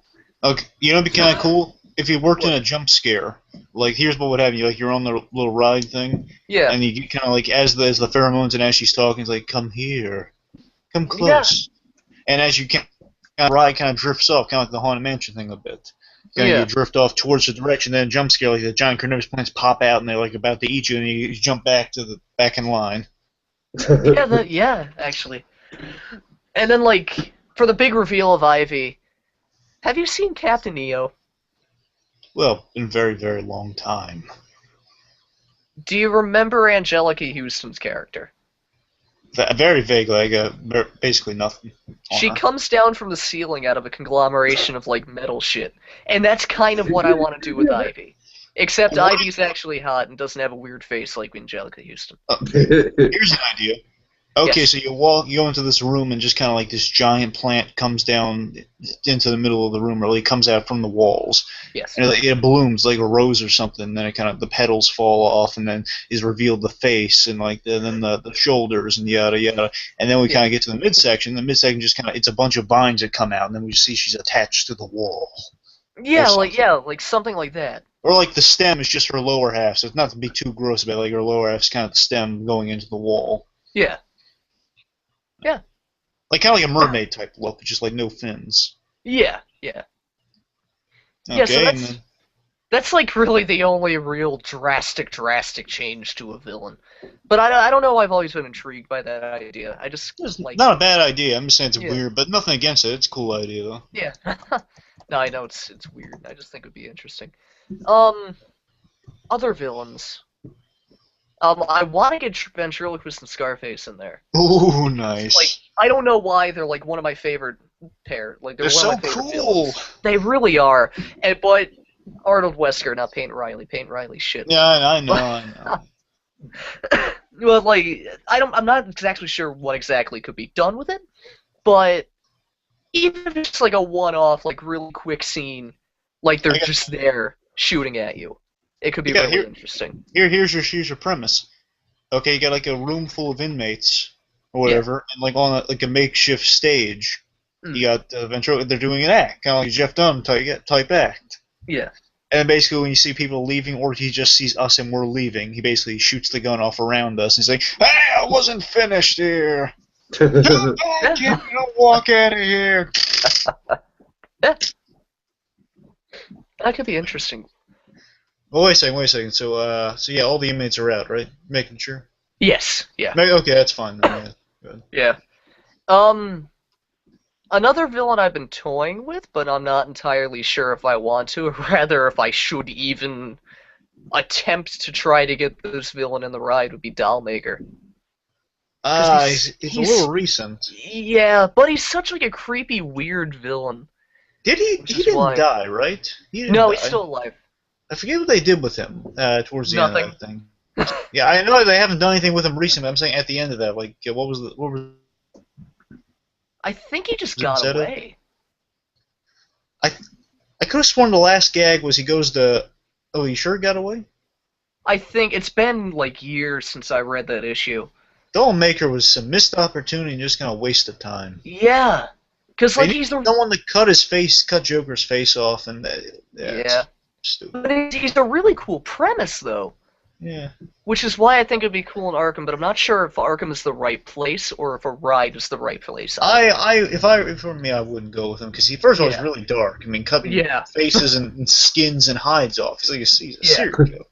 He's Buffalo Bill for crying out loud. Yeah, he's essentially Leatherface. Buffalo Bill with dreadlocks. What was I was toying with Clock King. Clock King could be very interesting. Yeah. Especially like if you put together the animated series Clock King and the comic book Clock King, where he can travel time, quote unquote, like in the TV series, and he has perfect precision timing. It could be really interesting, and if done right, could make a really weird and creepy scene. Like, he just kind of, like, comes out of nowhere. Oh, you know what he could do? What? He could have inmates defusing bombs, and, like, it's a precision timing to defuse a bomb, and, like, it's all gears and moving stuff, and it's like, if you can disarm the bomb very simply, and basically he showed them how to disarm a bomb and basically timed them to see. He shows them. We see like the demonstration going on. He's like, "This is how you defuse the bomb," and he does like a precise sequence of moving events and does it like within 5 seconds. And he says you have exactly 15 seconds to do the job. And basically we see like people who are not. They basically blows up and it kind of blows them up in a big old effects thing right there. Yeah. Like,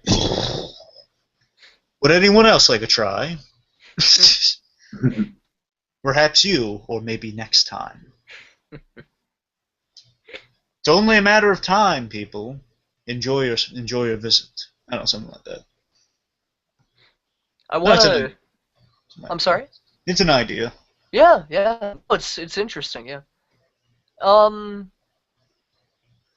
Mad Hatter I'd like to do, but again, I'm not sure if it would work in Arkham. I mean, it would, but I'm not sure if I would want him in Arkham. What would he do? I'm not quite sure, which is the problem, but also the thing is that he's like one of my favorite villains, so I'd like to do a lot with him, and I can do a lot with him, which is why I might put him somewhere else that's not Arkham. Because like we said, like we did the whole... we did the whole project where we made a Christopher Nolan Batman themed ride, and we had to do another villain and Nolanize the villain essentially, and we chose the Mad Hatter for that treatment. And so yeah, we literally we themed the whole, like there were other villains in it, but the main villain was the Mad Hatter. So you're saying like you'd want to do something like that? Yeah. Okay. Yeah, like not quite on that scale, but like maybe like Gotham Park, like Mad Hatter does some shit, you're in there. Maybe if it's even a maze. Right. You walk in, you somehow get... version of Alice's Labyrinth from... Yeah, you're in the park, you somehow get brain hypnotized by Mad Hatter, and you're just in like this weird, fucking creepy maze. That's all like Mad Hatter, Weird Alice in Wonderland. But Daddy boy! I'm coming to get you, Daddy! Jesus. But Sorry, I couldn't resist. A joke villain I would love to have in Arkham would be Calendar Man. Like, I want to go past Calendar Man, have the ride stop, and Calendar Man look up and say it's not Christmas, and then you just keep going. I don't know what you do. What would happen when it's Christmas? I don't know. That's the scary part. Wait, hold on. Why is he saying it's not Christmas? Because that's like the most intimidating thing he can do. No, I mean just like like, mainly the point would be, like, it's not a holiday, so I'm not gonna do anything. Well, don't specify Christmas. Just saying he has I have a mean, that big. was just an example. Okay, what if he does this? What if the ride just suddenly stops, which is intimidating, darn. Then like he looks at the calendar, like right next to him in his cell, with all the calendar pages on the ground and stuff, and he says, "Huh, it's not a holiday today." But then Enjoy what if yours. it is a holiday? Like if it's fucking Columbus Day? What? It's like You could make it. I don't want to go this route, but you could make it absolutely hilarious by like it just stopping. He's like next Happy to a Columbus calendar. Day. Like he's like cocking a gun, and he looks at the calendar and he like puts it down. And he's like, "Well, I'll be damned," and then it just keeps going. How's that sound? Okay, how's that sound? Yes. Okay, so it's a holiday. He says, "Huh." Then basically the ride blacks out, and you hear him say like Happy Columbus Day. Then the lights come back on, he's gone. That would be From the really cell. fucking cool. Yeah, that would be really cool, and would definitely bring up rewritability as well. oh, And yeah. maybe if anything else, maybe you'd be like an air gun as you're going out that would blast the calendar pages all around you. Yeah. Yeah. Actually, yeah, that'd be. Or maybe when the lights go out, then you have like this blast. It sounds like an explosion. All the calendar pages going around, and then he says like, while the lights are out, happy this holiday. Then the lights come back on, he's gone, just floating pages. Yeah. Yeah. The only thing that would be difficult is choosing holidays. Yeah, right. Like we can't have like Happy Guy Fawkes Day, and like you just. Yeah. Happy Well, Lee I Harrison wouldn't Day. Look I at the wouldn't time. even- It's Ramadan again, and they. I wouldn't even count Columbus Day, to be honest with you. But Well, yeah, I would say like. Columbus Day? What's I'm- wrong with you? I would say like Christmas, New Year's, February. God, why did I say February? Valentine's Day, St. Patrick's Day, like 4th of July. do you remember what we did last February? That was a good holiday. So we're not working in like Memorial Day, Veterans Day. Well, that's a Yeah, scary you thing can work about on Memorial Day and Veterans Day. The thing about Calendar Man is technically every little even minor holiday you should be afraid because Calendar Man's gonna be after you after that day. Yeah, right, right. yeah. That's the thing. That's the thing. So it's like the joke. Even of the Groundhog's would have Day. to be. It Even would have to be Groundhog's like, because literally, if you look at a calendar, there is like a holiday for everything. It is a national something day. It is so Yeah. it's so just to have that be the joke. Like, oh, today is Just like not like even if it's Christmas, like not even a mainstream holiday. right, Like, right. Uh-oh, Puddin' Pop Day. And you just like go. Hey, let me ask you this: would this be better instead of just kind of the creepy he's gone? He's just out of the cell, and then he's about to shoot. He fires the gun, but you guys just made it out of the room by skinning your teeth. So what would you like, the gun or just mysteriously gone? I would just like him to be gone. Okay. Because like it would be so much creepier. You know what's funny antithesis with Calendar Man? What? Is that the Joker is completely random and terrifying, yet Calendar Man, he has a specific day and time to strike, but he plans it out up until those moments, and it all in his mind. It makes him equally scary. Hmm. Like you don't know what he's going to do, but you know he's going to happen on this day, and for the 24 hours you got to worry, stay on your guard. Bane is the follow-up to the Joker. It should have been all about Calendar Man. Come on. Exactly. I like your way of thought. I've been waiting 8 years for this, Batman. Oh my god. Happy birthday. Holy shit. And he should be played by Anthony Hopkins. Oh my god. Yes. Yes. I'm having an old friend over for dinner to give him a birthday card. There's one other villain that I'd really love to work in there. Okay. And it's a bit of a weird one, but I'm sure you'd understand. Maxi Zeus. Solely Okay. because like you've read Series Has No Serious Earth, right? Oh, he's too creepy in that one. Don't tell me he did That's something like that. Yeah. Oh, no. I fucking love that version of Maxi Okay, Zeus. Oh, but you that's guys so gotta creepy. explain this shit to me. 'Cause I really The don't know way about Ma- that. the Too way they- horrifying. The way they portray Maxi Zeus is that he's essentially a junkie on electroshock therapy. Okay.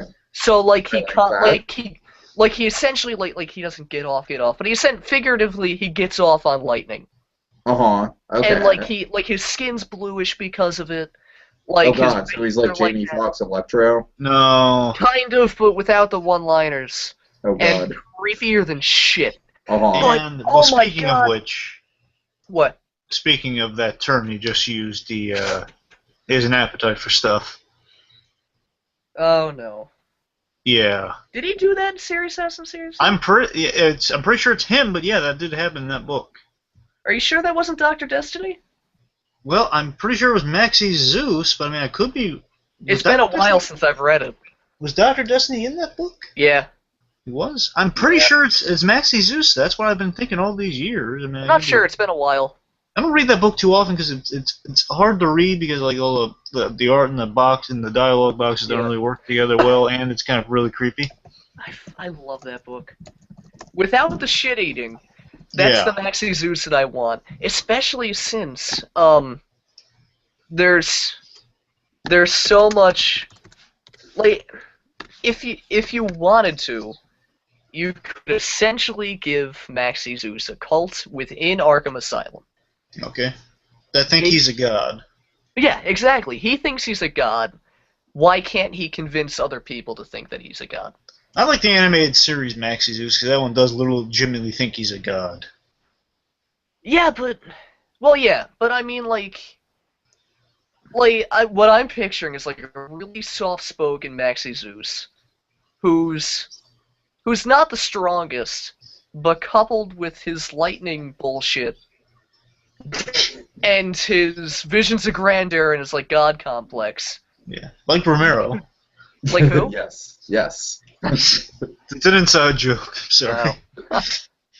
Like, there's like a lot you could do with the character. I'd love to see that version. I'll lightning bolt you to the ground. Yes. You just gotta not make him an Electro clone. That's the only thing. I mean, I understand. Oh, no, He's not like that. I mean, the worst thing he usually does in regards to that is like he has like a lightning bolt rod he shoots at people. Okay, fair enough. He's really It'd be kind of funny if he. Oh, you know, it'd be kind of funny. What? For Maxie Zeus to do, if he like if he did like a cult setting, basically, I've picked one of you as the chosen one. He brings him out there. He does electroshock therapy to him. Yeah. Yeah. You're chosen to be infused with the lightning of Zeus. Oh god. And it just kills him. Or like what if this scene with Maxie Zeus was like the one really, really fucking quiet, really unbelievably creepy scene of the ride, where like you're in a pitch black room, all you can see is Maxie Zeus because of the lightning, and he's very softly speaking to you about like how he thinks he's God, and he knows that you guys won't believe him. You are all lucky to be in the presence. Territory. You are all lucky to be in my presence. I am a god. I am Maxie. I said this isn't a complaint at all, but this is like Halloween Horror Nights territory, right? I know. I told you it was gonna get creepy. You're all welcome in my palace for now, the palace of Arkham Asylum, full of the denizens of my other godly brothers, Hermes the Smiley, and all the other ones. I'm not good at Greek mythology. I want him to say exactly that. Just all the other ones are Hermes the My Smiley? brothers, Hermes, and the other ones. Don't sue me. I'm not. I've forgotten some of my Greek mythology. Hermes. Remember Hephaestus. Hephaestus is. I remember because the ending of the animated series episode, he's comparing the Batman villains to the gods, and I forget what he compared them to. Hephaestus, that weird fucking ocean guy. No, Neptune's the ocean guy. No, Poseidon. No, I know, I'm kidding. No, yeah, but like that's what I want to see with Maxie Zeus. That's what I like in Batman. I like creepy Batman, which is why this got so dark so quick. But yeah. Yeah, what about anything else? So Joker's just left. That's your thing to Yeah, do with him. Joker. I think I explained it in the. Yeah, yeah. You mentioned Yeah. like his cell was blowing up and then he was gone. That's all you No, I said. mean I think I explained it in earlier episodes too. That like Joker has like his own ride, like Joker's Funhouse, like we were talking. Right. So like, Okay. for continuity's sake, I figured why not give him its own ride. Yeah. But what about? Well, because what about my logic with that was that the Joker's constantly breaking out and escaping from Arkham anyways, so... that's Yeah, what I did with too. mine. I'm saying I'll get to mine in a second, but just what about Riddler or Two-Face? You want those guys in there or no? I think I talked about Riddler. I don't think you mentioned Riddler. No, not in Arkham. What I'm trying to keep everything consistent, where villains don't overlap in rides, where if they're in a place, they're in that place. Is what I'm trying to do. All right. No, you said And Two-Face. I think Two-Face was in the Gotham Police Department ride Okay. that I talked about like the first episode when like February. Oh, God. Okay. So anything like how did you end this ride? I mean it would end Regards. the obvious Regards, way. things are going nuts. Does Batman help at all? Yeah, like eventually Batman would come in, subdue Arkham, say like, "Hey, good job, you made it through," and then obviously not exactly that, but basically That'd be like funny. Batman would come, help save the day. You go to unload, walk out the front door. Okay. With these, since everything is brought under control. Like again, like it's very obviously not fully developed. Yeah. Okay, let me get to mine. I'll close this thing out with my Arkham idea. Yeah, if you could just make it really quick, like I'm basically at the point where I'm like man-eating Reef status right now. No, I'm not gonna post frickin' Ron Jeremy videos. Don't worry. I'm at the man-eating Reef status where I essentially cannot speak. So, yeah, that's just go ahead, Blue Dragon 5. Just know that my parents are in bed and I'm just kind of like. Alright, just mime stuff. Okay. Yes. Anyways, okay, so we're in Arkham Asylum. So essentially, yeah, kind of the same idea. We're new guards. We're being walked in there, but I have more of an immersive experience. Again, this whole thing I'm trying to get as much as immersive experience. Like you get a sense of, if not in Batman's shoes or what Batman goes through, just what it'd be like to visit this place, or at least see why Gotham needs a Batman. That's what this ride really encapsulates in the grand scheme of things, I would hope. Right. So essentially, you make your way to Arkham, and your guards, and you're getting orientation by a notable character from the Arkham games, and then comics too, Aaron Cash, who's like basically a hook-handed security guard, grizzled. He hates the inmates of Arkham, but he's good at his job. He has a really rivalry with Killer Croc. Killer Croc's the one that ate his hand, by the way, Tiki. Mm-hmm. Okay. So that's why he has a vendetta against him, and basically saying, okay, he's kind of like think of him as Bullock for the Arkham Asylum. Okay? Because I know Tiki doesn't really know about Aaron Cash. Yeah. Okay, so Aaron Cash, he's leading us up saying, okay, now listen, you guys got to be careful because this place is very dangerous. I'm going to walk you through, and basically he teaches us how to use the taser guns, which I've hinted out before with the police ride. Oh, boy. So the prison ride, with the Blackgate and the police department thing, you know how to use these taser guns. So again, it's kind of the third time I've used these, and it's now paying off. So the idea is this ride is intended chronologically to be the last ride. Oh, so yeah, definitely. But also, if you did ride this one first, it still links up because the idea is like these inmates you're about to see. Well, the idea is it's a revolving door at Arkham, so they escape or they come back. So it's fine. Sure. They escape, they get brought back. It's a cycle, so that's my continuity excuse. But this is kind of intended to be the last one, give you something to think on. But it doesn't necessarily need to be. Anyway, so you're trained how to use the taser. Kind of like how the Universal Studio Tour is usually either the first or the last thing people do at Universal Studios Hollywood. Yeah. So something like that. So it's just the biggest, the headlining thing that everyone knows they need to do. Uh-huh. So again, this ride's kind of like a Haunted Mansion style ride, but also you're walking during portions too. So it's pretty much Haunted Mansion style ride, as we've kind of all of us. Like getting onto the ride vehicles and then getting off of ride vehicles and then getting onto other ride vehicles. No, I'm saying it's just like one. I'm saying we're walking before we get on the ride. Oh, okay. I'm sorry. Because that's crazy. Yeah, it's just that's all. That's it. But so pretty much, we're training how to use taser guns. Pretty much, you just point and shoot. So that's part of the pre-ride. So you basically just train like shoot the target. It's like a laser tag, as I mentioned before.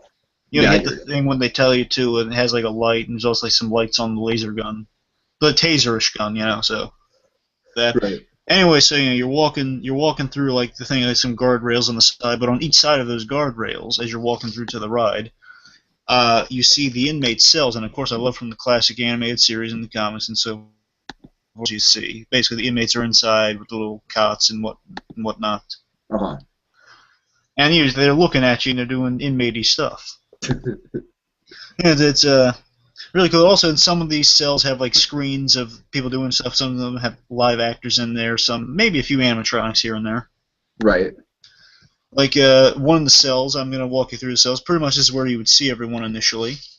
Like you walk through, you see Killer Croc in his big fish tank, going around threatening you, saying, "I smell some new meat." And on the other hand, Cash, shut up, you overgrown lizard, shut up. Stuff like that. He really hates Croc. Yeah, sure. Don't make me fry you again like last breakout. Lucky shot. Stuff like that. Really a lot of animosity between those two. Walking through, you see the Riddler in his cell. Basically crossword puzzles, question marks all around the cell, plotting and planning, saying, "Oh look, new guards. I'll easily figure them out momentarily. I have other pressing matters."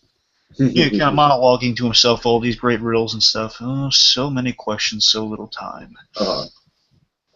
You go through Calendar Man's cell, you just see him like that. Kind of basically the same thing with Adventure Blue dudes with Calendar Man, except he doesn't escape right now. He's just in there with the calendar saying, "Happy holiday," or maybe another time. Enjoy your visit. Anyway, or maybe actually Calendar Man says, no holidays today, but something interesting planned. You'll see. Okay, so there's some little hints of what's to come. All right. We see Ivy with like a plant in her cell. She's just got like one plant in her cell saying, "Oh baby, my baby's going to grow, isn't she? To grow bigger than anyone else. And you'll rise and you'll eat the man that have kept you down." Seeing basically at the end of Pretty Poison, Tiki. Yeah, sure. Pretty much that. Right. Let's see. Humpty Dumpty's in his cell. He's putting stuff together, but he's not too good at it. Of course, naturally. Two-Face just in his cell flipping a coin. Just flipping a coin, giving some looks of derision to us. Is this in the queue? Is it all animatronics?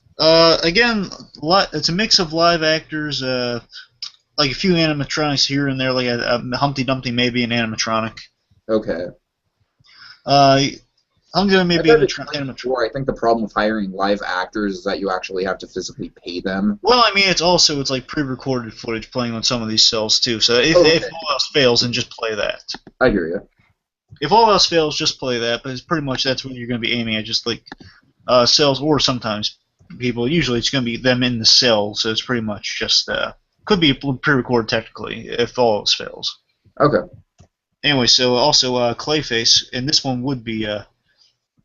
If I can manage it, I'd love to have it be animatronic, but it'd probably be a projection because Clayface would be morphing into people. Like maybe you maybe have like a sensor or something, like you see some people walking through and you morph into them somehow. Right. Like maybe when you walk in there at the beginning of the ride, you get your picture taken, maybe Clayface morphs into you for a brief period. Okay, cool. Like kind of like E.T., E.T. gets your name and stuff. Regardless of Clayface morphing, also maybe morphing into notable characters. Not nearly as creepy as E.T. was. E.T. gave me nightmares. Anyway, yeah, so like Clayface might be morphing into also notable characters like we've seen before. Like maybe he's Jim Gordon for a second, or Harvey Bullock, or a lot of notable characters. Maybe even Batman's like, "Oh man, Batman's there. What's going on?" Stuff like that. He's just saying, kind of an homage to the Arkham Asylum game. Right. Or just like monologuing to himself, like, I was a theatrical actor once. Look with me now.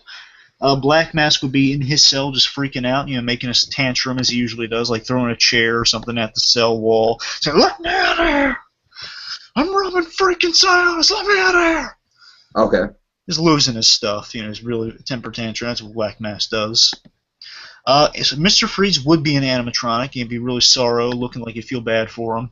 In his cell, just like mourning over his wife, just in his cold cell, a lot of ice and stuff. Be animatronic, most definitely. Maybe having the soliloquy at the end of Heart of Ice playing, saying, "Oh, if I could only have saved you, my love." Nice. Or something.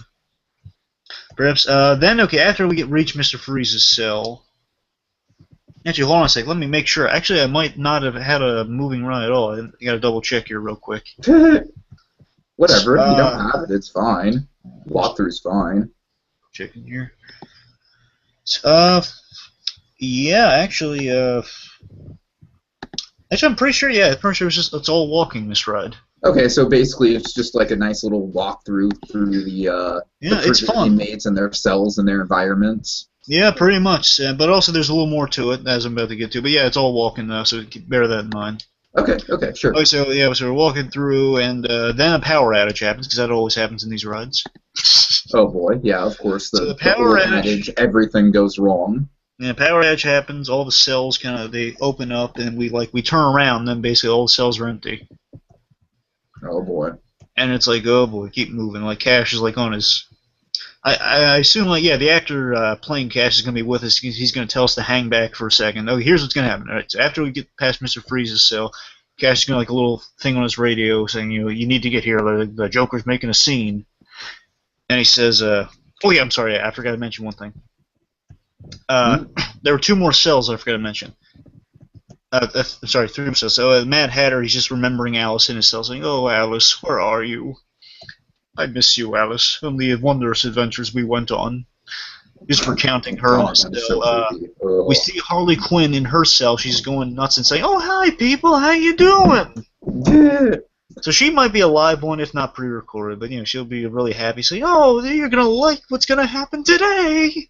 And then Joker, oh boy, Joker's got a plan. Joker's just waiting there, and he's not even saying a word. He's just smiling, and he's just laughing because he's planning something. Of course. And that's it. Basically, either laughing or just smiling, looking at you, and that's scary when the Joker's not talkative. Oh God, yes. So that's planning something. Then basically, whatever happens, so Cash, after we get past all the cells at the beginning, Cash gets some radio feed saying, "Cash, we need you over here for something." And he goes, "Okay, you guys stay here. I'll be right back." He leaves, and then the lights go out. Then we hear the sounds of the cells opening. Then we turn around and they're gone. Then we just hear madness and rioting going on throughout the ride on the speakers. Then we hear Cash saying, "I need some help. I need backup. Get in now." Oh, okay, cool. There's a head forward to make it, head forward and make a right. You head forward and you make a right, and basically I'm just going to walk you through a bunch of the stuff that will be happening. So essentially you'd be going through one of these. I didn't put them in any particular order except for the last one, but this is some of the stuff that would be happening. Okay, so you walk through, and you see a lot of madness happening, and just also you have random inmates walking. But here's the thing: you'd be walking and you see you turn left and right and you see some of these cells and so forth. Not even just cells, it'd be projecting openings on the wall that would be other rooms. So it's screens are projected on the wall essentially. So it's not a cell, but it's just the wall. So it's it's an implied room around you. Sure. You got some space to move around in, but still it's pretty much a guided path, so you know where you're going. They have space that's where an inmate is, or a hole in an opening where you see someone walking and basically you tase them. You have little targets on them or something appearing, and then basically Cash will tell you on the cell on the radio, fire, make sure to aim the tasers at the escaped inmates to knock them unconscious or subdue them. And basically you aim at them, and then enough people hit the targets on the projected image, and then they go down. Or if maybe an actor here and there, an animatronic, and you hit them, and then they get knocked down unconscious. Mm-hmm. Really immersive experience. Then we hit some of our notable foes we saw earlier. But also, in the meantime, while we're taking these guys down, we notice before we can actually fire at some of these guys, Batman takes them down. We see a black figure. The lights are either out or it's going red, floodlight type situation. Right. Like the emergency backup generator type red lights here and there. then basically, you know, like we'll see like a dark figure like swoop by and take down a foe before we get to tase him. It's like it's Batman. You know, big old reveal and stuff like that. Like we don't see him, but he's there helping us out.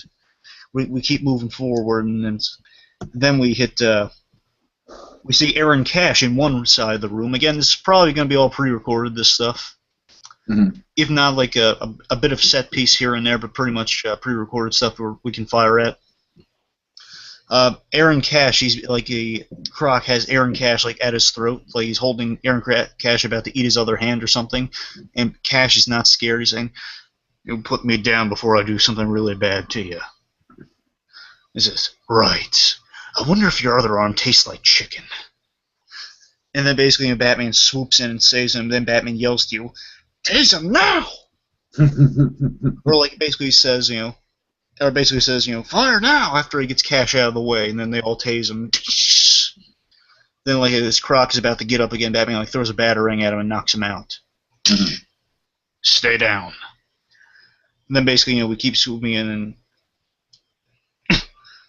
and I forget how Cash is like. Cash is going, "I'm gonna head to the main office. I'm gonna head to the main office. I'll meet you guys later. So, keep making your way through, make your way to the exit, subdue the inmates." Something to just keep Cash out of the way, Then we see Poison Ivy. We hit a whole room that is basically Poison Ivy. Her plant has grown exponentially. It's like a whole room that's completely plant covered. Completely plant covered. You got carnivorous plants around, animatronic carnivorous plants. So the Poison Ivy room is it's a moving room, so it's actually a set and stuff. But way in the background is Poison Ivy, though. Wait, by moving room, do you mean like it's actually like rotating, like carousel progress? I'm sorry, not moving. Yeah, not moving room, but I mean like actual animatronics, it's physical set pieces. My bad. Yeah, so we got physical set pieces built in Poison Ivy's area, but Poison Ivy herself is kind of projected in the way background. Okay, so in the way background, she's basically going on her diatribe saying, "Oh, my plants are so much better than people." And basically she's like has vines surrounding, because I still say she's human, just controlling plants. That's my preferable version, but it doesn't matter really which one. So basically she's like a bunch of vines and stuff, and like we have the carnivorous plants around us. We can fire at them to kind of subdue them a little. But primarily, we see like in little sections, like a little bit of canvas of like projection screen of we see guards being held by the throats and like about to be fed to carnivorous plants. And it's our job to save him. So we fire. Basically, Batman swoops in, and he's like dealing with Ivy while we're dealing with these guys while we're saving the guards. And basically says, aim at the vines, weaken the vines. First of all, Batman he throws stuff at the plants. Aim at the plants, then aim at the vines to free the guards.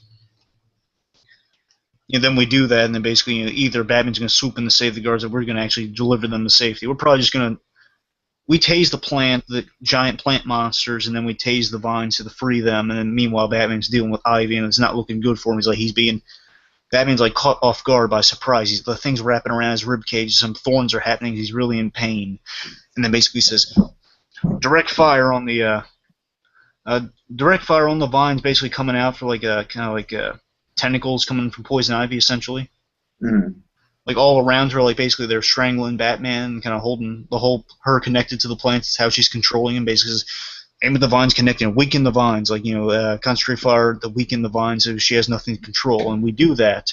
Then basically Batman he pulls up two batarangs from the belt and he throws them. Basically, as they come back to him, they cut down all the vines. Says, "No, my plants!" And it's like from Pretty Poison. Take it like they're all bleeding plant goo. Oh, of course. Chloroform and yada yada. Chlorophyll, sorry.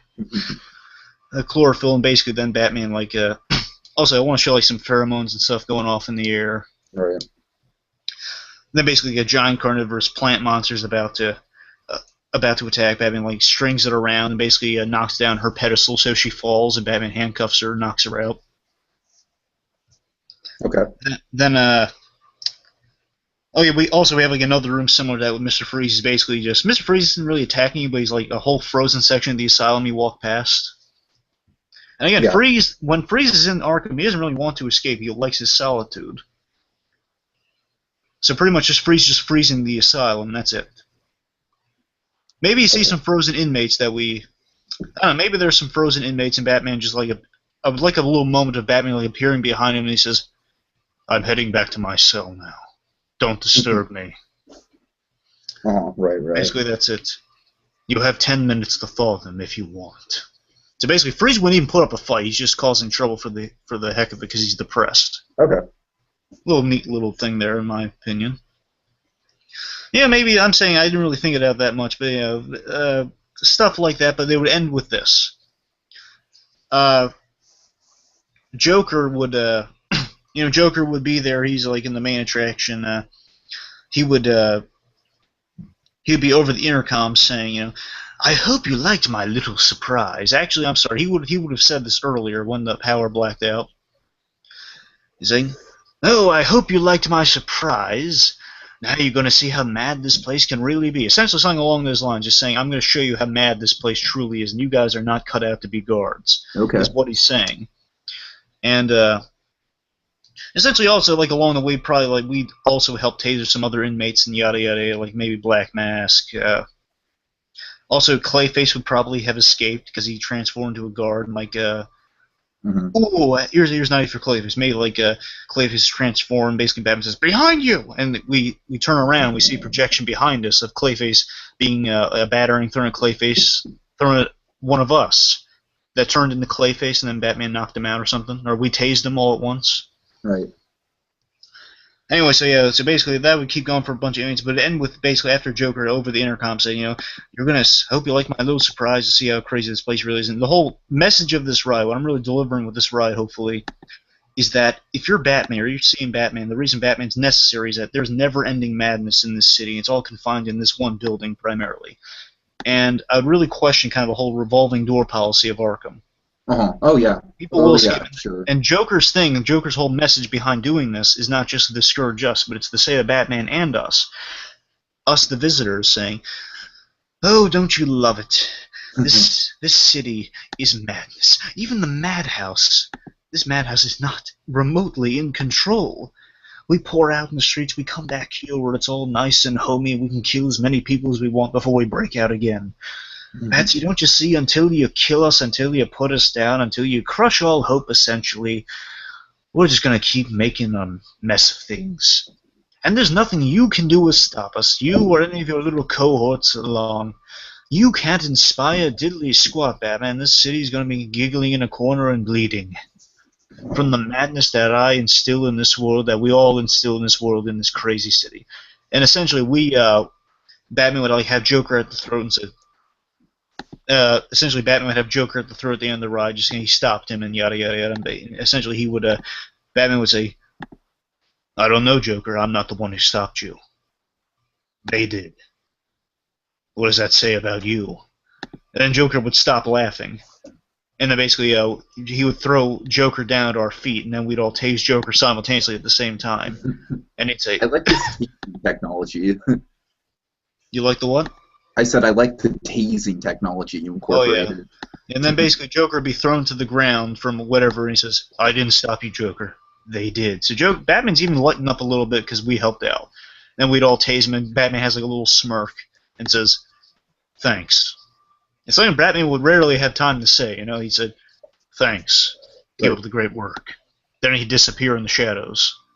Then basically Cash would reemerge and say, "Okay, thanks.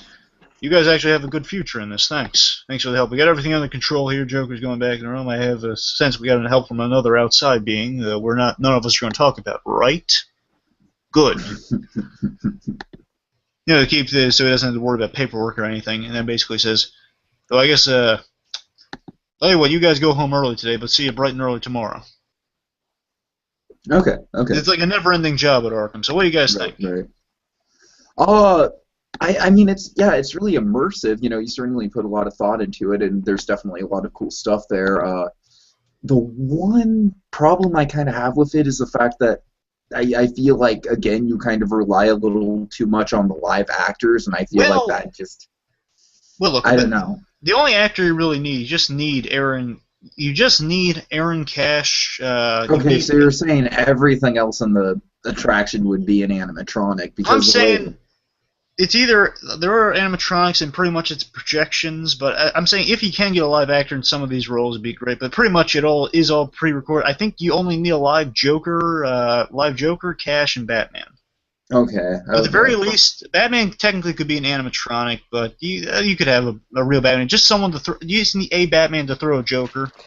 You need a Batman to throw a Joker. Yes. The problem with Cash is that you'd want someone who looks like him. Yeah, that's the thing. That'd be the main. Right. That's the main problem. Well, yeah, you're right. That is the main problem. But I mean, worst comes to worst, I guess he could be a projection that's just creatively planted in there. Oh God. Yeah. But I'm still saying it's not too much to ask for at least someone who looks remotely like Cash, you know. Well, this is very much a blue sky concept as it is. Exactly. So I'm saying at the very least you need at least one good actor. You need one good actor to play Cash, and the rest is pretty much you. You get the same laughing Joker you have throughout the rest of the park, and then you have like a Joker just being thrown by Batman at the end. Then Batman has a line and disappears. Right. So it's not entirely implausible. Yeah. Okay. Fair enough. Yeah, I like it. What do you think, Adventure Blue Dude?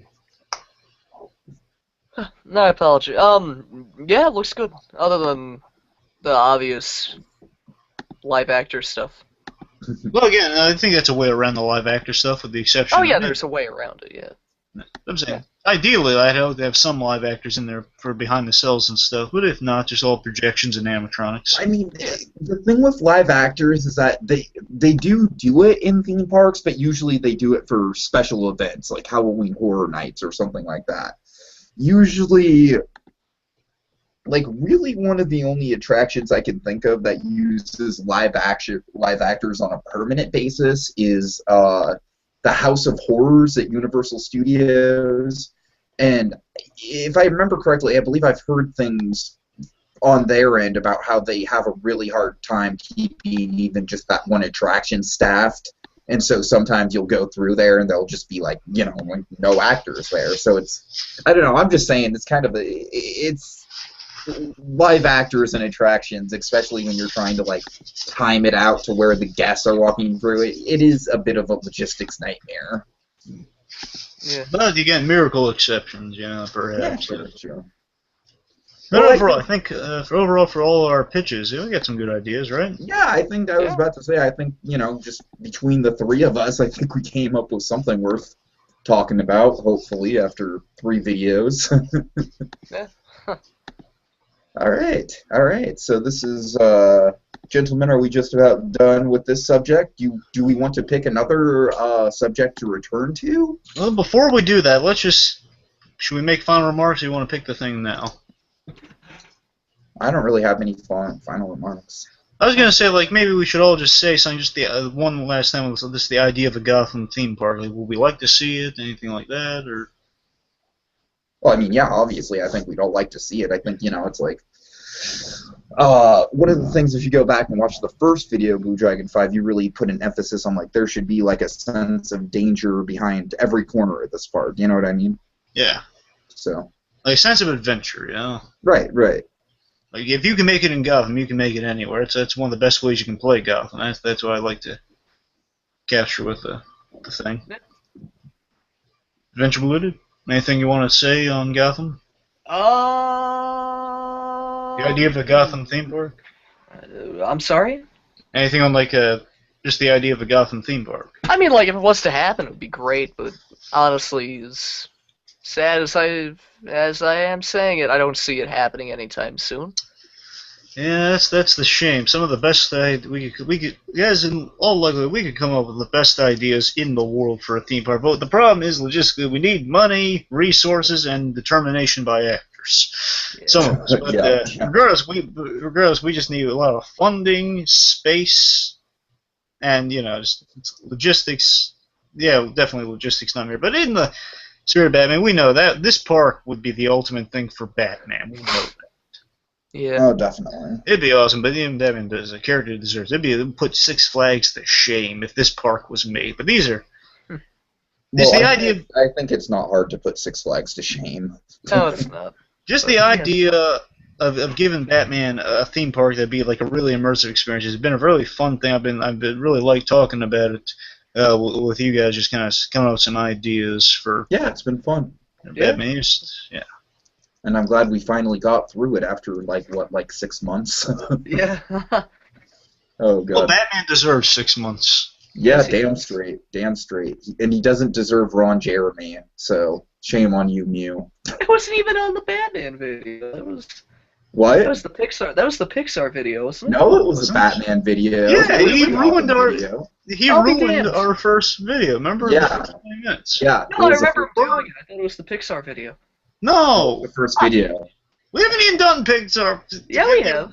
Oh, well, which one specifically? Adventure Blue, dude. The one where we talked about ideas. I think it was a director's. Oh, right. Yeah, you're Yeah. right. I'm not saying it happened there. I'm just saying we did talk Pixar at some point. Yeah, I remember specifically Blue Dragon 5 was pissed off at Man-Eating Wreath because he No, that's dishonored true. the name of the bat. That's I true. do. That's true. Wait, what? Yeah, it's true. Well, I'm not legitimate. I was bothered by it. You coaxed him, Adventure Blue. I didn't mean to. What do you mean you didn't mean to? You know what would have happened. I didn't think he played again. What do you mean? Anyway, You know this guy. we're live on air. I've got Yes. some jelly beans. I have a wire. How was that live? Amazing. Happy birthday, everybody on the other side of the internet. Okay, well, should we pick like another theme park to discuss or what? Yeah, just some. Personally, I general think topic. the next theme park we should discuss is a Nintendo-based theme park. What do Yes. you guys think? I second that motion. Well, I mean, you guys, worst comes to worst, you guys might be doing it without me, but I don't know, Nintendo. Well, Nintendo's Mario and stuff, right? Yeah. Certainly. Mario, Uh, Sonic, Samus. Whoa. Sonic is Sega. No, Sonic's. I think we could get away with some Sonic in here because yeah, Sonic, I mean, we could talk Sonic about and Nintendo have been pretty buddy for years. It's not like it was in the '90s. I think we Yeah. could get some Sonic in. I'll tell you what, Oh, yeah. I'll join in. If you guys will have me, I'll join you on that. I'll just clear my head in the ring. Not a huge gamer, but I can throw what I know about it into the ring for some ideas. Right. All I'm saying is that Nintendo, their franchises. I definitely think this about a movie franchise too, but this isn't direct years. But Nintendo games, they just have such a wide variety of colorful characters and colorful settings and everything that I really do think it'd make a really interesting, think about like a Mario Kart ride or an F-Zero roller coaster or something like that. You know what I mean? I think there's a lot of potential. Yeah. So.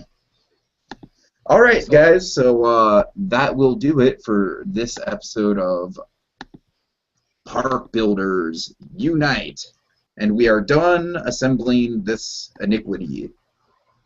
Wait, no, that's oh my god, that's another. Oh my god. For now, we disperse until next time when we build again. I am so sorry. Oh my god. Such feeling. Oh, such professionalism, right? Everybody. I can't even get my catchphrase right. Jesus Christ! Can you feel the professionalism just eating off the screen? It's Oh, wait, okay. can I say this real quick? Wave. Yeah. I was just gonna close it out with a quote of Batman. Good, I think go we should for it. all say the big memorable quotes. Well, what is the big memorable quote? You know, I am vengeance, I am the night, I am Batman. Okay, What fine. killed the dinosaur? No!